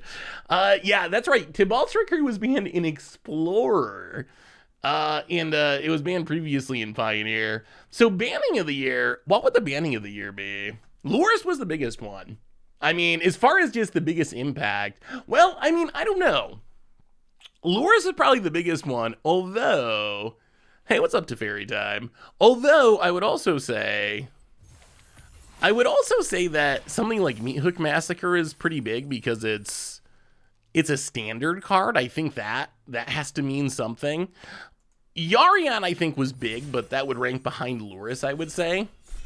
I think it probably comes down to what format you play the most, but it's hard to go against Luris just for the huge amount of impact that had. So what did we learn about this cube? And apparently what we learned about this cube is do not durdle.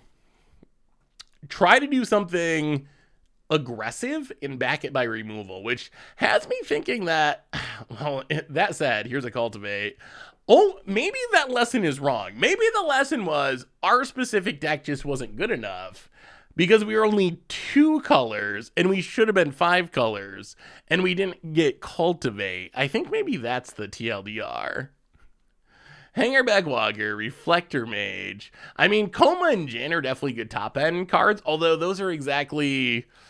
that sends us very much down the path that we were on last draft.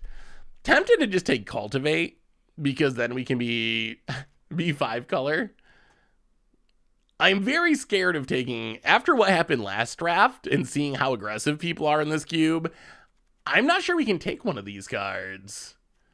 Like, last deck had a lot of just big early stuff, and it did not line up very well with what the rest of the format's doing.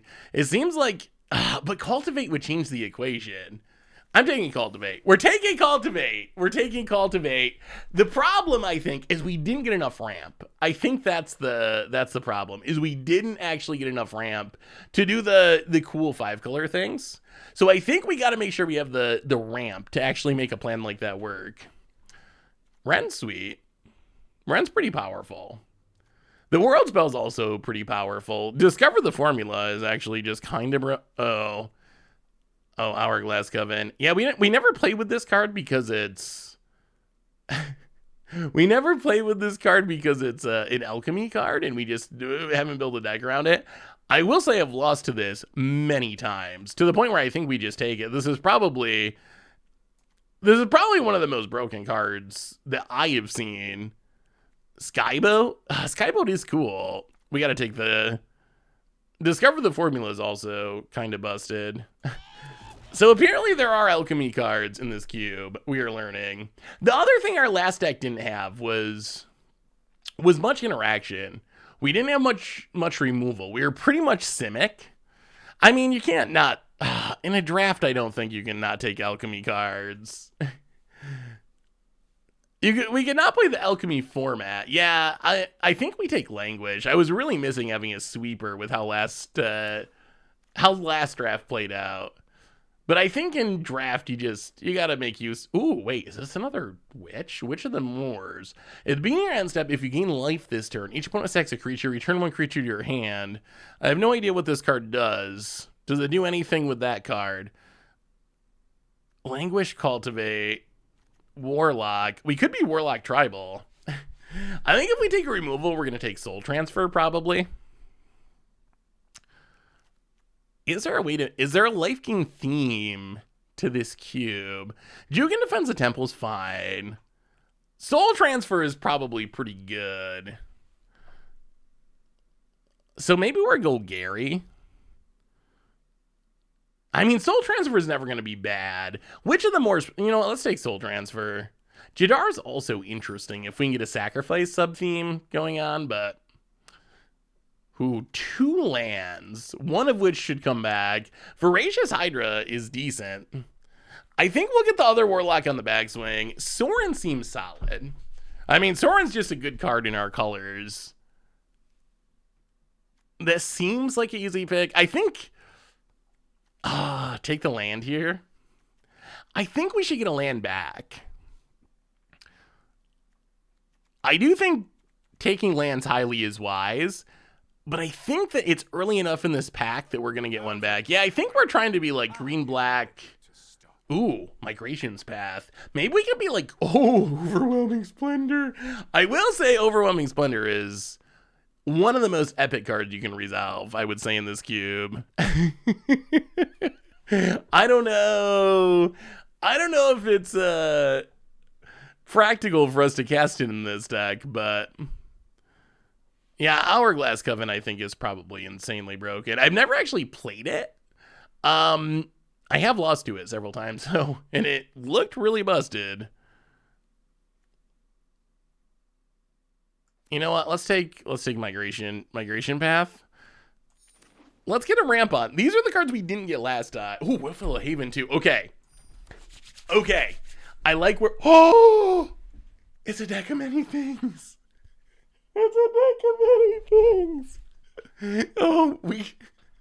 We can't not take deck of many things. The card... Speaking of card of the year, why didn't this card come up? Deck of many, it does everything. It even, how many 5-mana artifacts literally can win you the game? There are not very many, probably none in all of Magic. Timeless Witness, deck of many things. Return target card at random from your graveyard to your hand. It's a Timeless Witness every turn. I mean, depending on how you roll the dice, but it is every turn doing what Timeless Witness does. It's so good. It's essentially infinite Eternal Witnesses. I still don't understand why more people don't play this card. I think there's a bias against dice rolling. It's gotta be something, because that card's it's so busted. Well, at this point we have so much ramp, I think we can take something like Coma. Now I feel a little more comfortable with it. Ooh, what about Baba Lasagna? Sacrifice up to 3 permanents. If there were 3 or more card types among sacrifice permanents, each opponent loses 3 life. Okay, that card's pitiful. That card's so bad. Zeator's Proving Grounds, that hits 2 of our colors. That's pretty good. This is a green land. I don't think we're gonna play God Pharaoh's Gift in this deck. Tamishi, I don't know what we're doing. We'll take the land. Yeah, it's hard to go. Oh, okay. The Witch returns. Jugan defends the temple might be better, but the meme of which tribal seems sweet. Both lands came back. Okay, that's good news. Oh my god, an overwhelming splendor came back. Oh my god, we're just gonna play busted 7-drops. Star of Extinction, Coma, overwhelming splendor. We really need a world tree. That would make this deck really come together. Now I have no idea. Oh, Field of the Dead. Field of the Dead is kind of absurd in a ramp deck, isn't it? Can we get enough different lands in the deck is the question. If we take Field of the Dead, there is a cost in limited where we're actually really actively going to have to... We're actively going to have to try to pick non-basic lands if we're going to make it work. Is it worth it? It is powerful. What other options are there? Llanowar Visionary is good. Lolth is actually pretty powerful. I don't believe you can play snow lands in this cube. I mean, I guess with with these colors, we're probably going to want to pick a lot of lands anyway. Field of the Dead probably will wheel, won't it? You know what? Let's take Lolth. Yeah, let's take Lolth. And hopefully get Field of the Dead on the backswing. On the wheel. Ooh, Explorer is perfect. We do want to keep ramping. We would love to find a world tree. Wait a sec. Wait a second. Double red, double white, double blue, triple black. We still need to find, like, oh, I guess that's double green. I was going to say we need a double green card, but... I mean, Volus Citadel's kind of powerful. We could also take something else. Professor Onyx, Ulamog.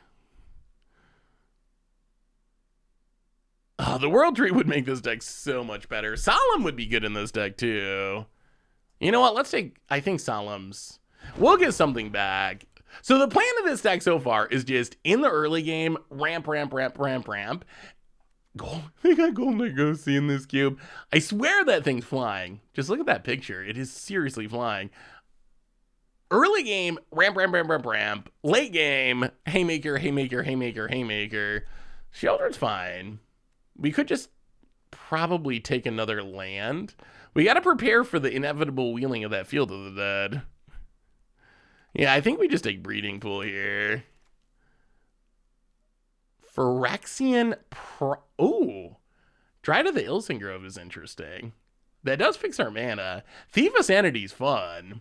Multiple choice. I forgot. This card, speaking of overrated, multiple choice. I remember people being hyped about that card. Triome of the red, blue, white variety. Red, blue, white. Yeah, I mean, I guess that does do things. Phyrexian Processor. Tempted to take it just because it's old bordered, but the right pick's probably Dryad. Dryad blocks. It fixes our mana. Ooh. Triome Town. Triomes for days. And a Sky Turtle. Also Evolving Wilds. Is Evolving Wilds somehow better than a Triome? Supreme Will also is not horrible. Mimic is sweet, although we don't have a ton to copy yet. Most of our stuff is legendary. Xander's Lounge. I mean, Spar's Headquarter would be good. Yeah, let's take a Triome.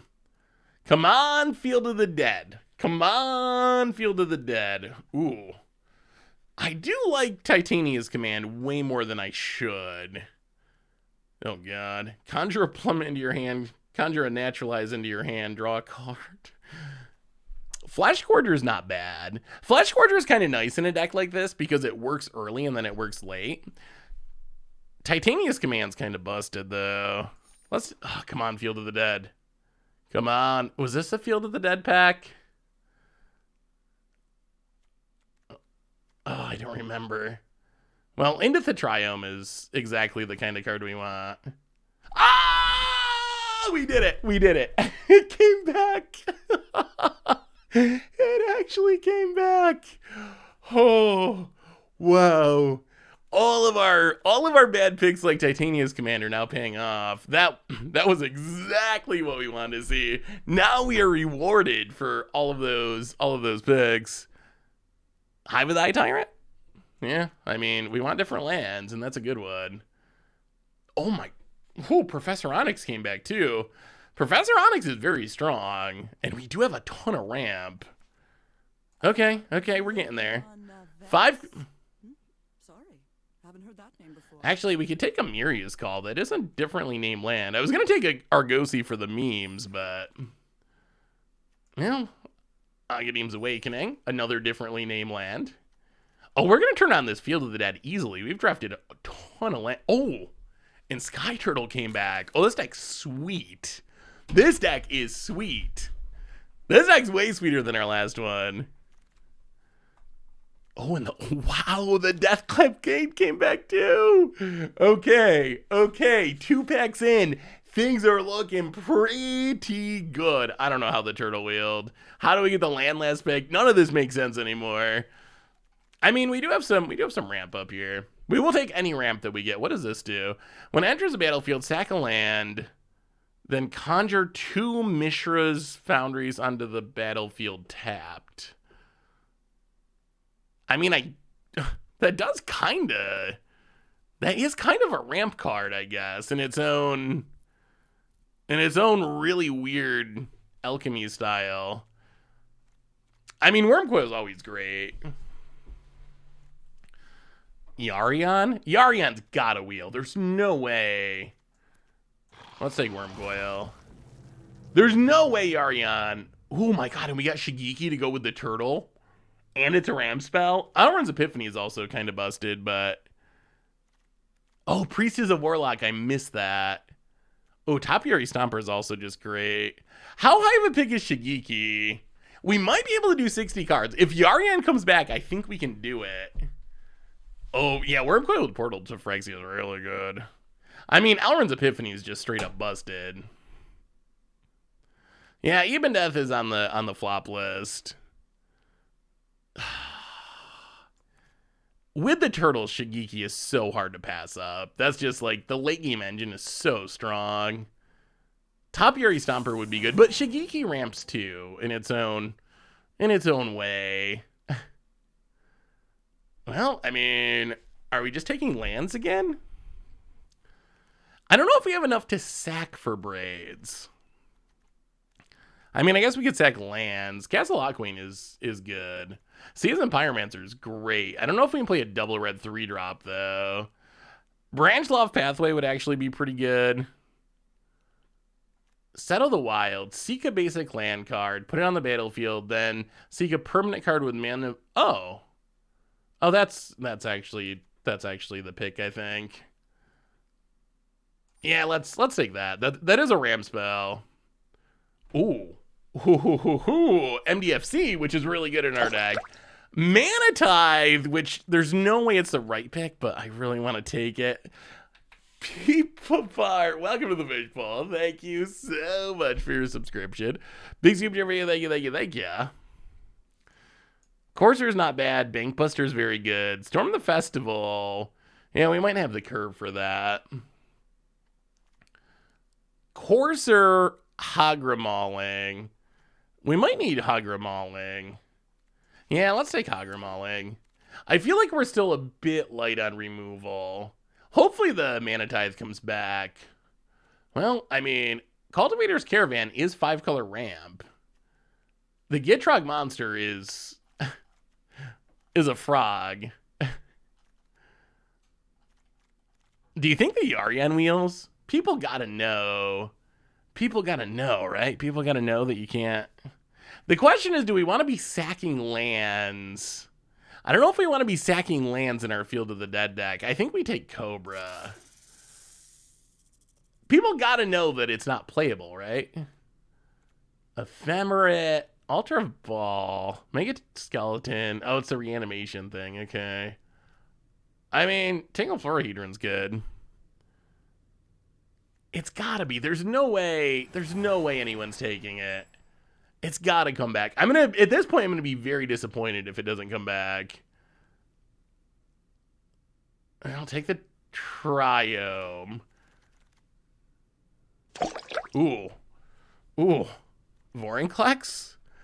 Jonathan Snow! Welcome to the Fishbowl. Thank you so much for your subscription. Big super for you. Thank you, thank you, thank you, thank you. It's either that or Werewolf Pack Leader. I guess Mythos of Illuna is actually sweet. We could try that. You know what? Let's take Mythos again. Where's that Yarion pack? Oh, was it this pack? Hopefully it wasn't this pack. Oh, this is technically ramp. Let's take it. Oh, someone took it. Someone took it. Someone took it. It's not coming back. Oh, someone took it. No, the dream. The dream died. Oh. I think we could have actually played a 60-card draft deck. I think we could have had a Yarion companion deck. Play 60 anyway. Actually, the problem we might run into is we have drafted a lot of lands. So right now we're going to have 45 cards, but a huge chunk of them are land. Oh, Gitrog came back. That's sweet. But so many of them are lands, I don't actually know if we're going to have that many cards to cut. Mythos can copy a land.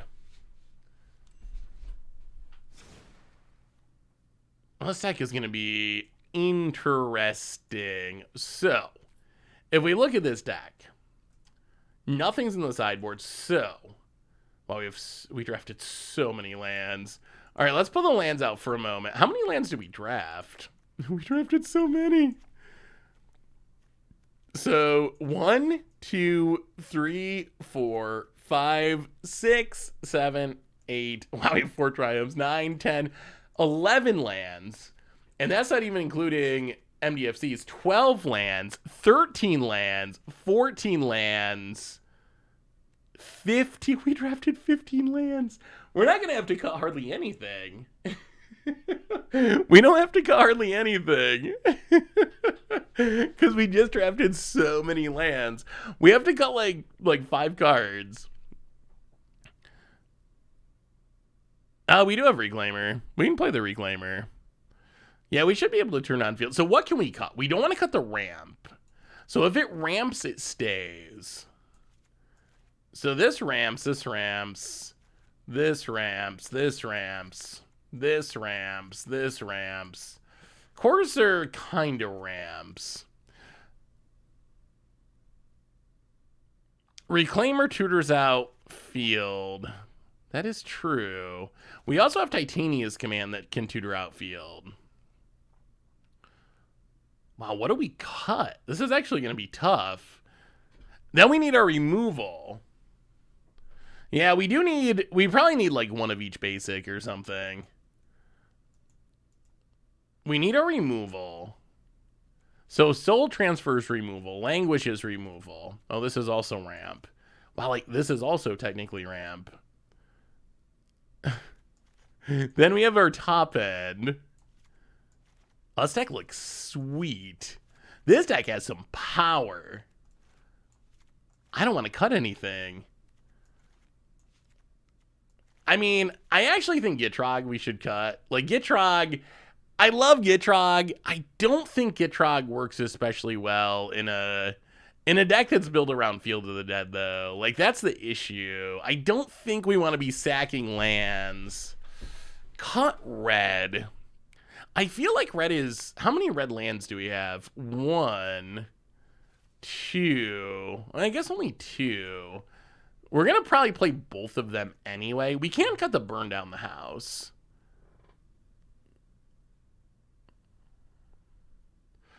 Yeah, Gitrog does combo with stuff like Courser. That's true. But it's also... if we're trying to be a Field of the Dead deck... Well, we could easily play... Yeah, maybe cutting red is correct. I guess neither of those cards are that essential. Maybe we cut the Mythos? Mythos is cute. We're not cutting Field of the Dead. It might be correct, but we're not cutting it. Yeah, Mythos having double blue early is probably going to be a challenge. Although looping it with Shigeki seems hilarious. Just like every turn being able to Mythos.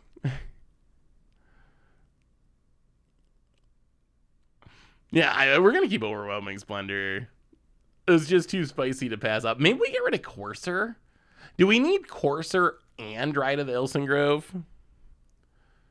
I feel like Cobra's actually pretty good in the deck. I guess we could cut something from the top end pile. But what's the point of playing all the ramp if we're not going to play the top end? We can't cut the deck. We can't. I refuse. I refuse. Courser kind of draws cards. Oh, I don't want to cut Splendor. I think your advice is good, but I refuse to heed it. Maybe we cut Reclaimer. I'm not super worried about us finding Field of the Dead. And Reclaimer, yeah, let's cut Reclaimer. I don't think Reclaimer is that great in the deck. It's good at finding Field of the Dead, and that's about it. And then maybe we cut the Courser. Or we could cut, maybe we cut this. Let's cut this Foundry Groundbreaker. Let's cut the Alchemy card. When in doubt, cut the Alchemy card. Then we have to look at our lands. So Amirius Call. Agadeem's Awakening. Hive of the Eye Tyrant. Hagra Mauling. Tangle Phorohedron. Death Clapglade. Oh, Woodland Cemetery. Red-green pathway. Green-white pathway. Breeding Pool. 4 Triomes. Field of the Dead. We actually have an issue of how are we going to turn on our Cultivate. We need more basics than this. Are we going to play more? Maybe we want to play more. I mean, for me, locking people out of the game, I find that pretty fun. I do like making people not play Magic. Yeah, we might just play extra lands. How many things care about basics in specific? Cultivate, Settle, Migration Path, Solemn. We definitely need several basics. Okay. I mean, even one of each is kind of greedy.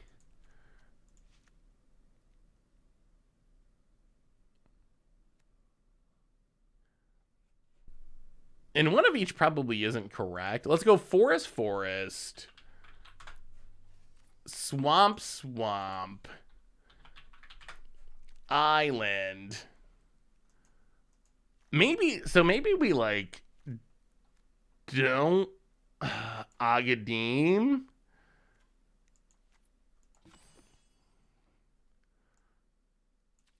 That's 16 lands.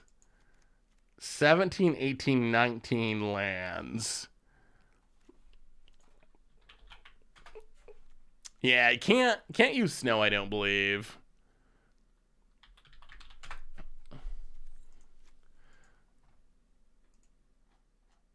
One, 2, 3, 4, 5, 6, 7, 8, 9, 10.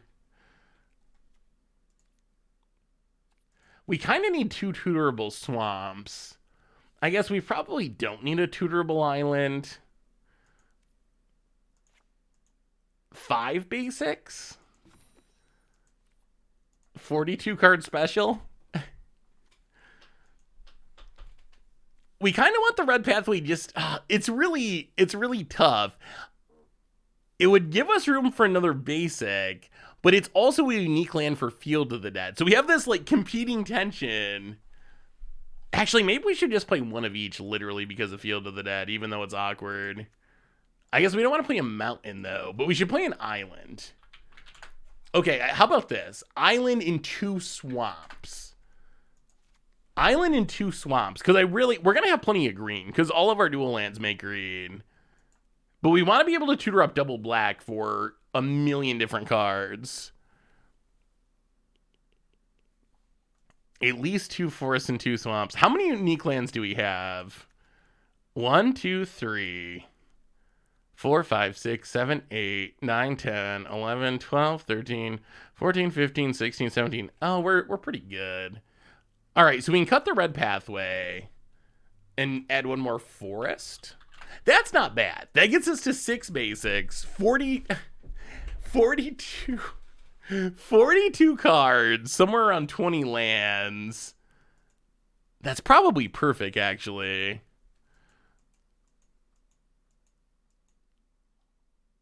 Can we cast Amiria's Call?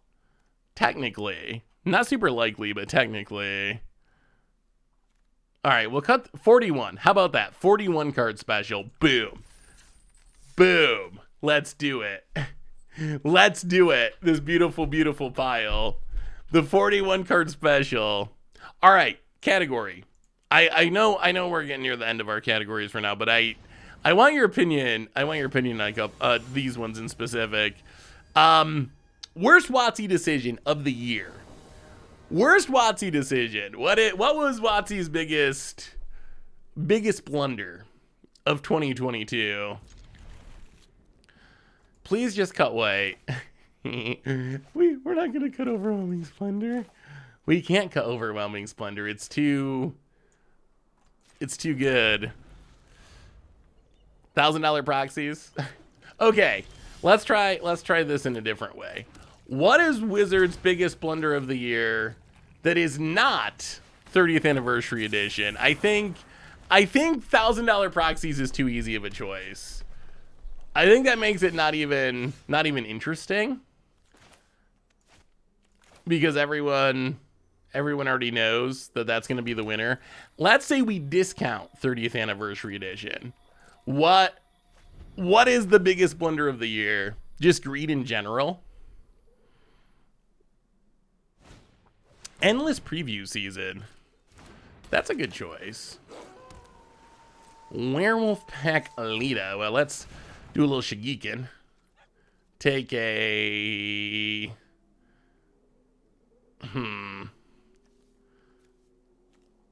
Yeah, let's take Zeatora's Proving Grounds.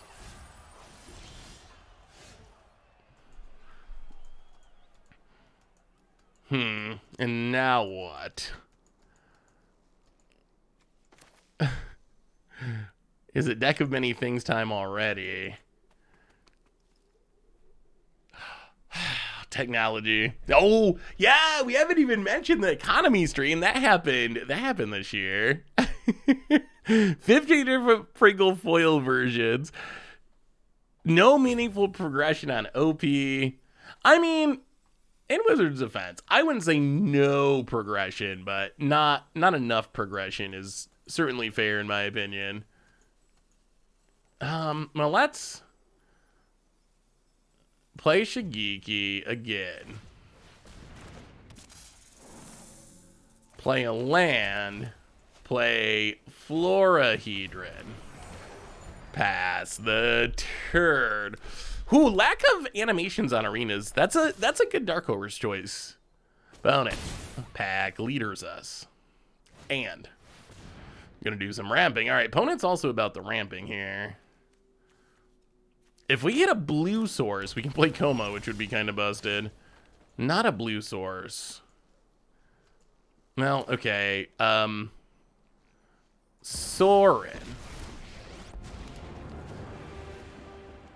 Take it down for a vampire. Land on white. And hopefully next turn we ruin our opponent's day with an Overwhelming Splendor. The Splendor is overwhelming. I mean, the white source is good. That white source does help with this Overwhelming Splendor that we probably should have cut, but did not cut. Let's bring it around. Ooh, Worm Coil. Sweet. That's gonna look nice as a 1/1 with no abilities. Nice 1/1 you have over there, opponent. Oh, this is so insanely brutal. Yeah, I think we target you. And then we'll take up our Sorin. Ooh. You know what? We're not gonna spend 6 here. That's as much as I like drawing cards, that's a little too much even for me. Opponent. Land. I mean, opponent can kill it. It's not unkillable.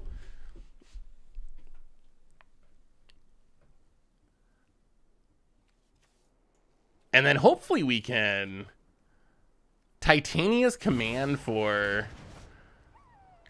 Wow. Okay. Interesting choice. Opponent with the big attack.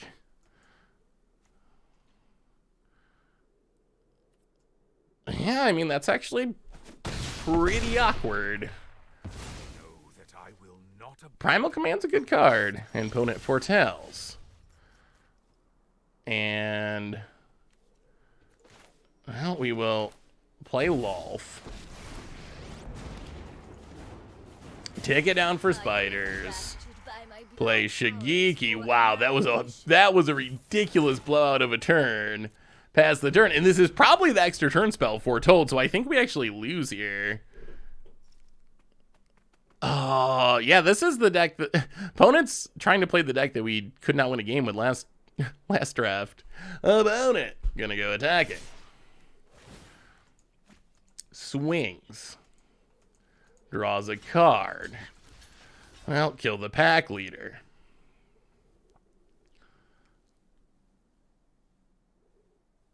This has got to be Elrod's Epiphany.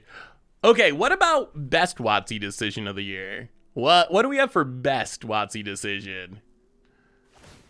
Ooh, Initiative and Pauper and Legacy is a good one. All right, opponent pitches a Sky Turtle. Hits us to 9. We get a loyalty counter. Wow, we were in such good shape. Oh. Opponent. Hater of fun. Extra turn spell. Wow. Turning off M30 sales in half an hour. Oh, Transformers. Explore. Explore's a good one. Secret Layers. Yeah, Legends and Dominator United were sweet for sure. Opponent with the huge attack. I can't believe how brutal this was. We went from like being in such an amazing shape to our opponent just having the perfect cards. They were like, not only, the hilarious part is they're shuffling ruined us in multiple ways. Because they got rid of the Titania's Command that was going to Field of the Dead us. So that Primal Command essentially just won our opponent the game. As amazing as that sounds. Opponent casts some Muldrifter to draw some cards. And I'm not sure how we get back into it from this point. Yeah, opponent, they drew their good cards this game. Plays a land, gets a clue. We draw nothing. Well, we're going to draw a card. Not good enough.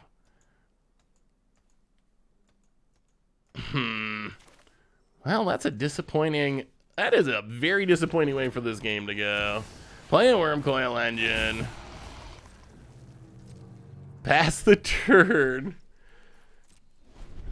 I mean, casting Overwhelming Splendor was sweet, but we were going to do way sweeter things than that. I mean, Wormcoiler keeps us alive if our opponent's 7 cards are all do nothing. And I'm not even sure it does. Opponent can hit us for 4 in the air, and Wormcoil doesn't help there at all. Opponent with the big attack. Werewolf Pack Leader. Well, we block a Wormcoil. We block a Tireless Tracker. We block a Pack Leader.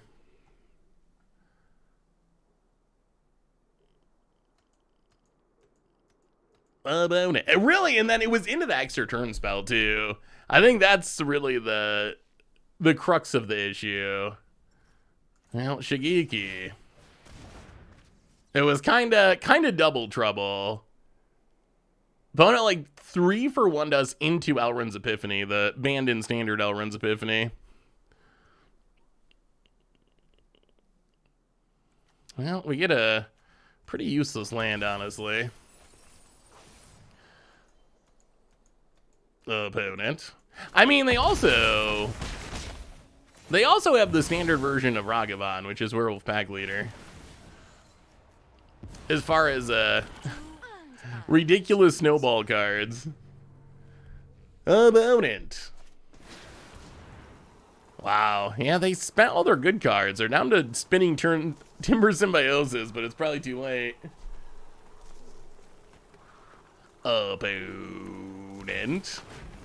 Timeless Witness. To get back the Sky Turtle. Oh yeah, I guess we should have taken the island. I guess it doesn't matter with the Sky Turtle here. Languish. Well, if that resolves, we're kind of back in the game a little bit. Go attacking.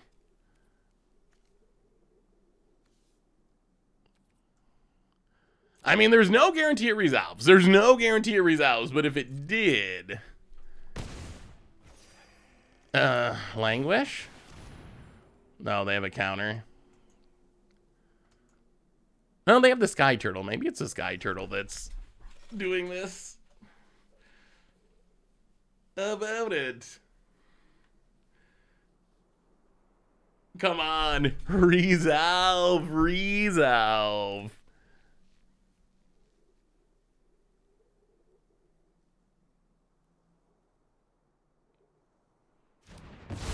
All right, opponent lets it go.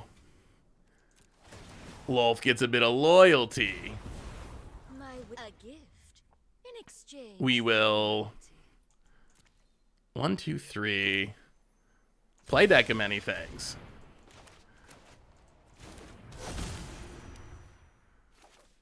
Make some spiders.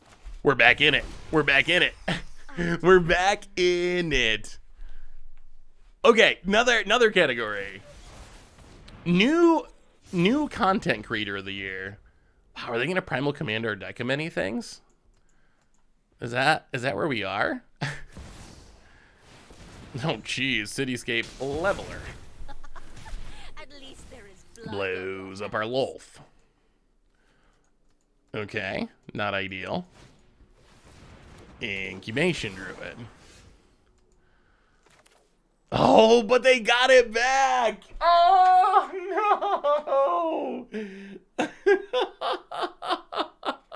They got the Primal Command again. Oh. Magic the Noah. I'm not familiar with Magic the Noah. What kind of content do they make? Part of the reason I wanted this question on there was to find out about potential new content creators that I should know about.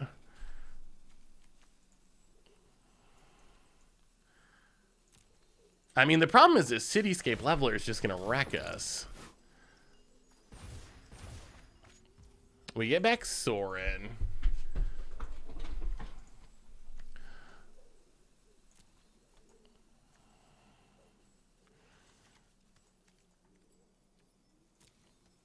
Not great.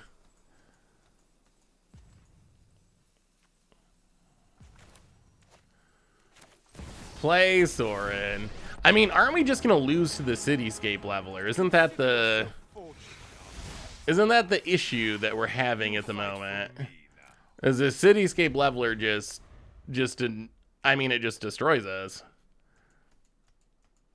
Wow. Well, I told you Primal Command was a good card.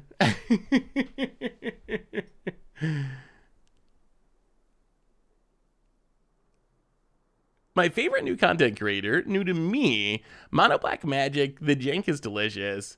I've seen some Mono Black Magic that definitely has some sweet brews.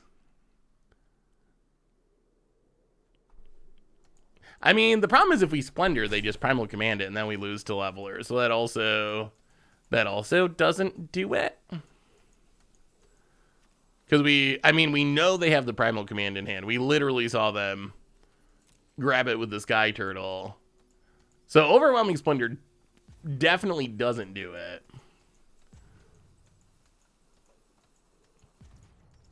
I mean, I guess the good news is our deck is sweet. The way this game has turned out has been unfortunate, but the sweetness of our deck is encouraging. Opponent gets in with a Cityscape Leveler. We will block. We drop to 5.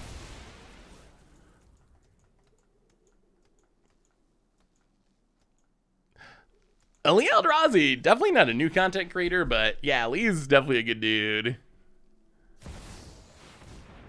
Titan of Industry. All right, well, that's a lot of big things, and we just don't have a way to stop this. We have the answer to literally all of this in our hand. We just don't have a way to stop this Primal Command. So we don't actually have the answer to all of this. Solemn Simulacrum. We don't have a counter spell, right? So there's just nothing. There's just nothing we can do about this. We draw a Swamp. We take up Sorin. It's the Courser that's pretty bad. Wow,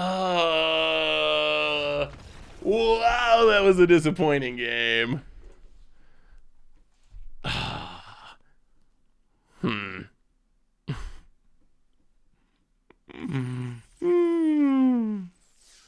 Wow.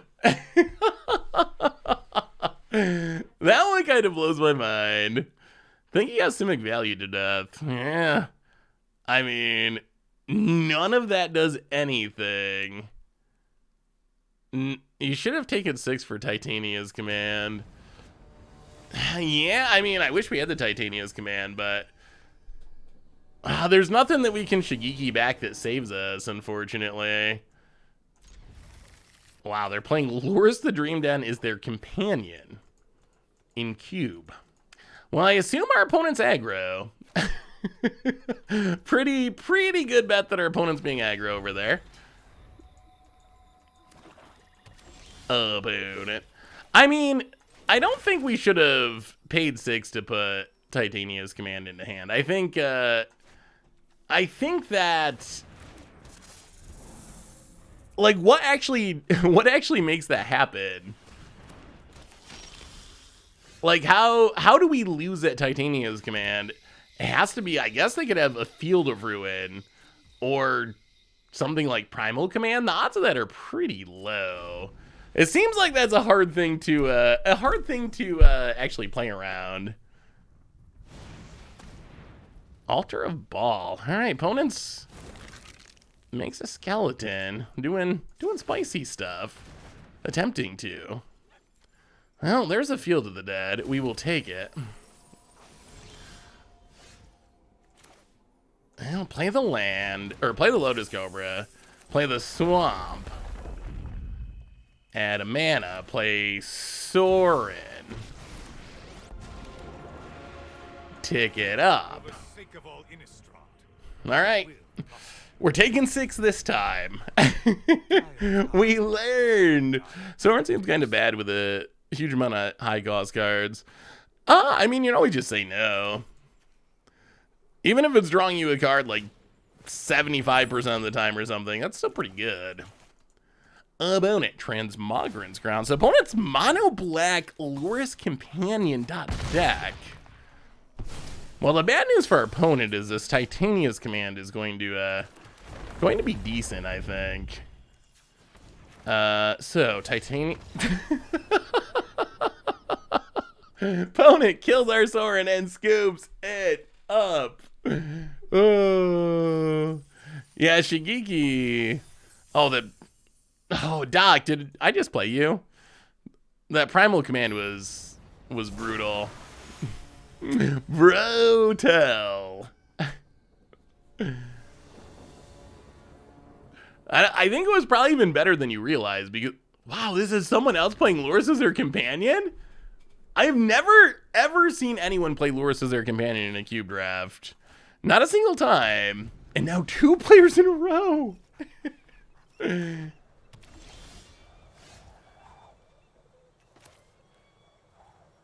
Yeah, it was probably better than you realized, because there was a Titania's Command on top of the deck that was going to have Field of the Dead active, so that really worked out for sure. Well, let's cultivate. Plains Island. Get the weird colors going. Opponent. Undaps. Any tips on trying to make a non-combat win cons in EDH decks without going full-on Protein Hulk or Thoracle, Underworld Beach Brain Freeze, basically not CDH, but able to be high power? That's tough. That is really, really tough. There's plenty of non-attacking, non-creature win cons. The hard mix is not having them be overpowered, because a lot of them are 2-card combos or storm-style combos. Well, opponent gets in. This is kind of a scary, fast start. Well, yeah, this is frightening. Well, let's play a land, play a Lolth, make some spiders, pass the turn, hope for the best. Hedra, welcome to the Fishbowl. Thank you so much for your subscription. Big super cheer for you. Thank you, thank you, thank you. How less busted would Lurrus be if it was all 2 CMC or less, not just permanents? I guess it wouldn't change that much. I mean, I don't think it would change a ton, but I think it would change some. Opponent. Wow, just going face. Going face. Flips. Well, I mean, block and block.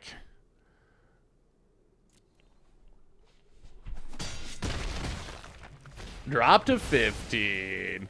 So it would hurt in some older formats where you wouldn't be able to play like Force of Negation. You wouldn't be able to play Force of Will. So there would be some spells that would be... There would be a noticeable impact of them not being around. Well, I guess now we find out if our opponent can answer a Wormcoil Engine. Wormcoil Engine. And I think we just cash in the Lolth to make more spiders. We just gotta stay alive. We just gotta stay alive till we get to our late game. Hey Seth, I played your Mono Red Devotion deck and Explorer Metagame Challenge. You got 7 wins. Yes, congratulations, Nervous. That deck is so sweet. I'm glad it actually worked out. About it. Can you kill a Wormcoil? Please. Wow, getting the Lurrus, okay. Can you kill the Wormcoil? That's the real question. I can't imagine our opponent can win if they can't kill the Wormcoil. Like, I think that's pretty much it. Yeah, Mono Red Devotion is super fun. Do you have a list to share? So I don't know what changes Nervous made, but where is it? I played Mono Red Devotion for Mucha Brew last week. Wow, just runs out the Lurrus. So here's the build we played. So a Nervous can chime in if they have any updates that were impactful, but that's the one we played for the video. All right, Wolfville Haven. And then playing the land, Professor Onyx. Go digging for some goodies. Like...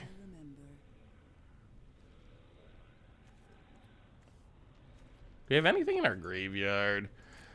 We probably just take the Soul Transfer, I think. Pass the turd. Hide behind our Wormcoil. About it. Gonna start doing Machias-y stuff? Well, alright, counters on the dorks. If they can kill the Wormcoil, or exile the Wormcoil, like, they got a scary board. That could be an issue here. Dauntless Bodyguard. Yeah, I guess the Lurrus will eventually be a problem, even though our opponent's graveyard isn't doing much yet. Blade of the Oni. Well, that being equipped to something could... Oh, okay. Opponent. Indestructible. Big attack. Well, block. 4-8. Wow, they don't actually hit us for that much damage, though, do they? Not really.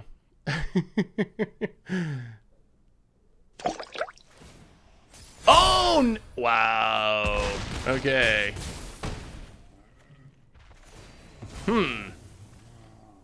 That might have been a bit of a mistake. Did not take into consideration that they could activate. Wow, that's definitely a punt. Firolaman! Handing out the gift subs to Jared, DJ Manmar, Reindeer, and Ethan FDJ. Welcome to the Fishbowl. Thank you so much for your subscription. Big super cheer for you. Thank you, thank you, thank you. Oh, that's real bad. Well, okay. I mean, we got to hit something good here. Professor Onyx tick up. Wow, that's the second time we've got by. Ooh. Oh. I think that counts as something real good. We will take Languish. I never thought I'd miss the library.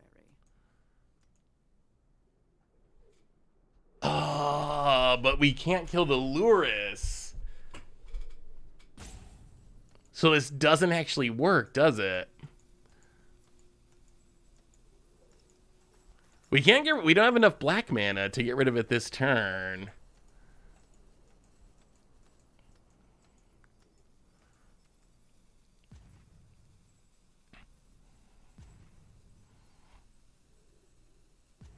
No, we had to take up Lily to...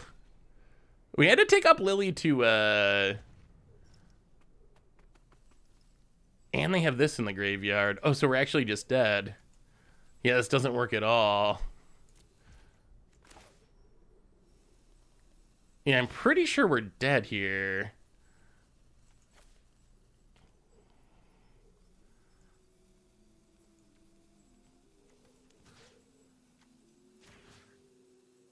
Oh, wait. 1, 2, 3. 1, 2, 3, 4, 5.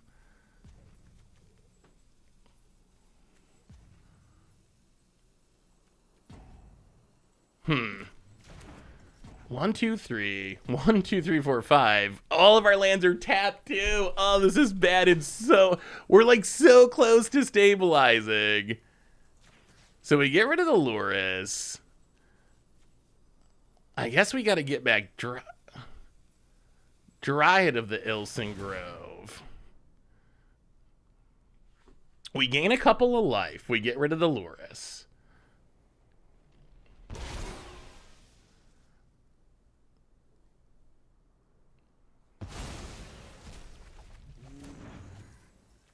We play Dryad of the Ilson Grove. We play a Triome. We play Hive of the Eye Tyrant, and we see if we survive. So we're going to be at 9. The opponent plays a land. They blitz the underdog.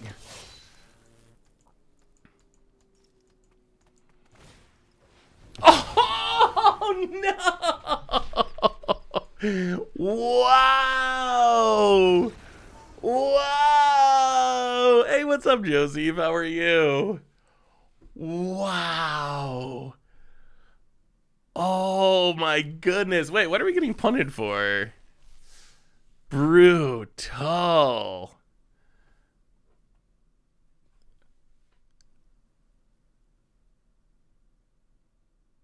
I think we... Oh, I guess I should have looked. I'm pretty sure we're dead. Because they have the 5/3 Menacer, right?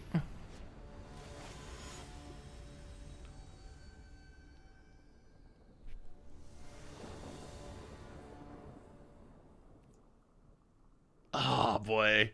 This is like the sweetest deck that just has not worked. Well, okay. Put a land to the bottom. I feel like this deck should be so sweet, but it just has not quite been there.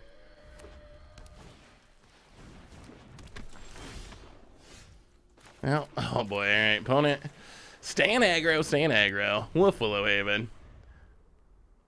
Wait, so was I not dead? If we were not dead, then that is rightly a punt.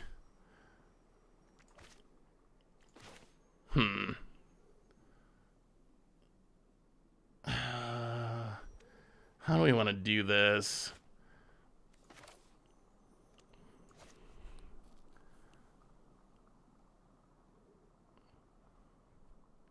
Sacrificing Mikaeus. Yeah, they can. Well, they can pump with Mikaeus, and the Blade of the Oni has Menace. So those, I think, are important things to keep in mind.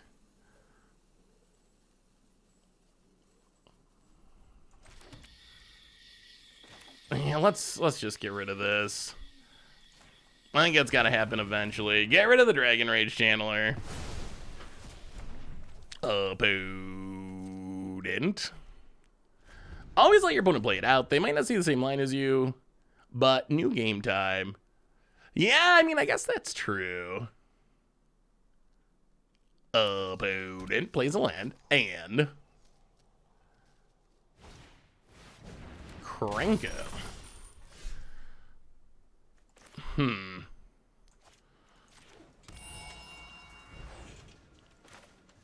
Hell yeah, let's settle the wilds, get a land, get a Lolf. This Cranko's gonna be a bit of an issue. About it. Well, I gotta say, Arena Cube is mind-blowingly aggressive. Opponent, Domri, gets in with Cranko. Makes a board full of toot. Wow, are we just gonna die to this again? Apparently, play. Oh! Well, play the land, pass the turn. About it.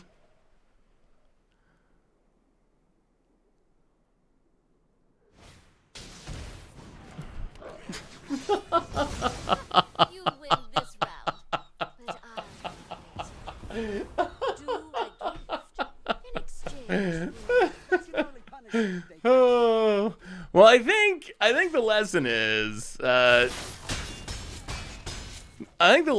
stick to Vintage Cube. not that there's anything wrong with Arena Cube. Arena Cube is, I mean, it's fun in its own right, but I think Vintage Cube is more my style. If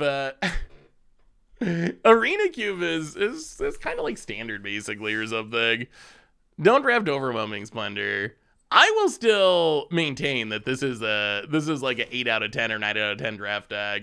I honestly think it is. I think we played best of one, and it's high variance, and I think we maybe punted it at one point, but I still think I would draft this same deck again, and I would expect to get like 7 wins with it.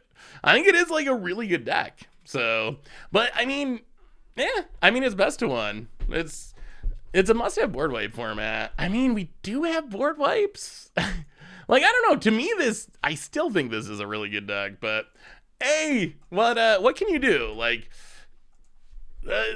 I do enjoy best of one in draft in specific. I think best of one draft is, I like that it keeps it moving. So I think that's a cool aspect of it.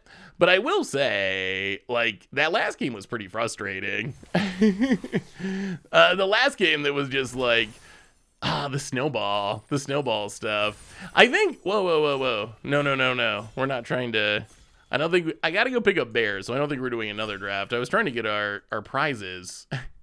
Unready. How do I get out of the draft? Is it possible? Hey, said the jet. I bit the bullet and got an Urza Saga lad, but keep forgetting to end the deck. Is there a way to set it as default?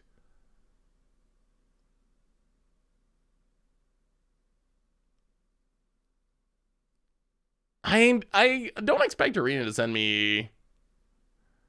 Wait, there's actually no way to get out of this? This is just going to go forever? Oh, no. Oh, no. Arena. I was trying to get my rewards out of the last draft because it was glowing like it was still... like I still needed to do something, but... Hey, did not click ready in time. Please read. Hey, it worked. You just have to do nothing. Oh, so what do we learn? What do we learn today? We learned that if you're gonna play Arena Cube, be prepared for aggro. It's a very aggressive, the most aggressive. Why does that say resume? I'm so confused. I'm so confused why this is making it look like we're... Doesn't this make it look like we're in the middle of a cube draft? I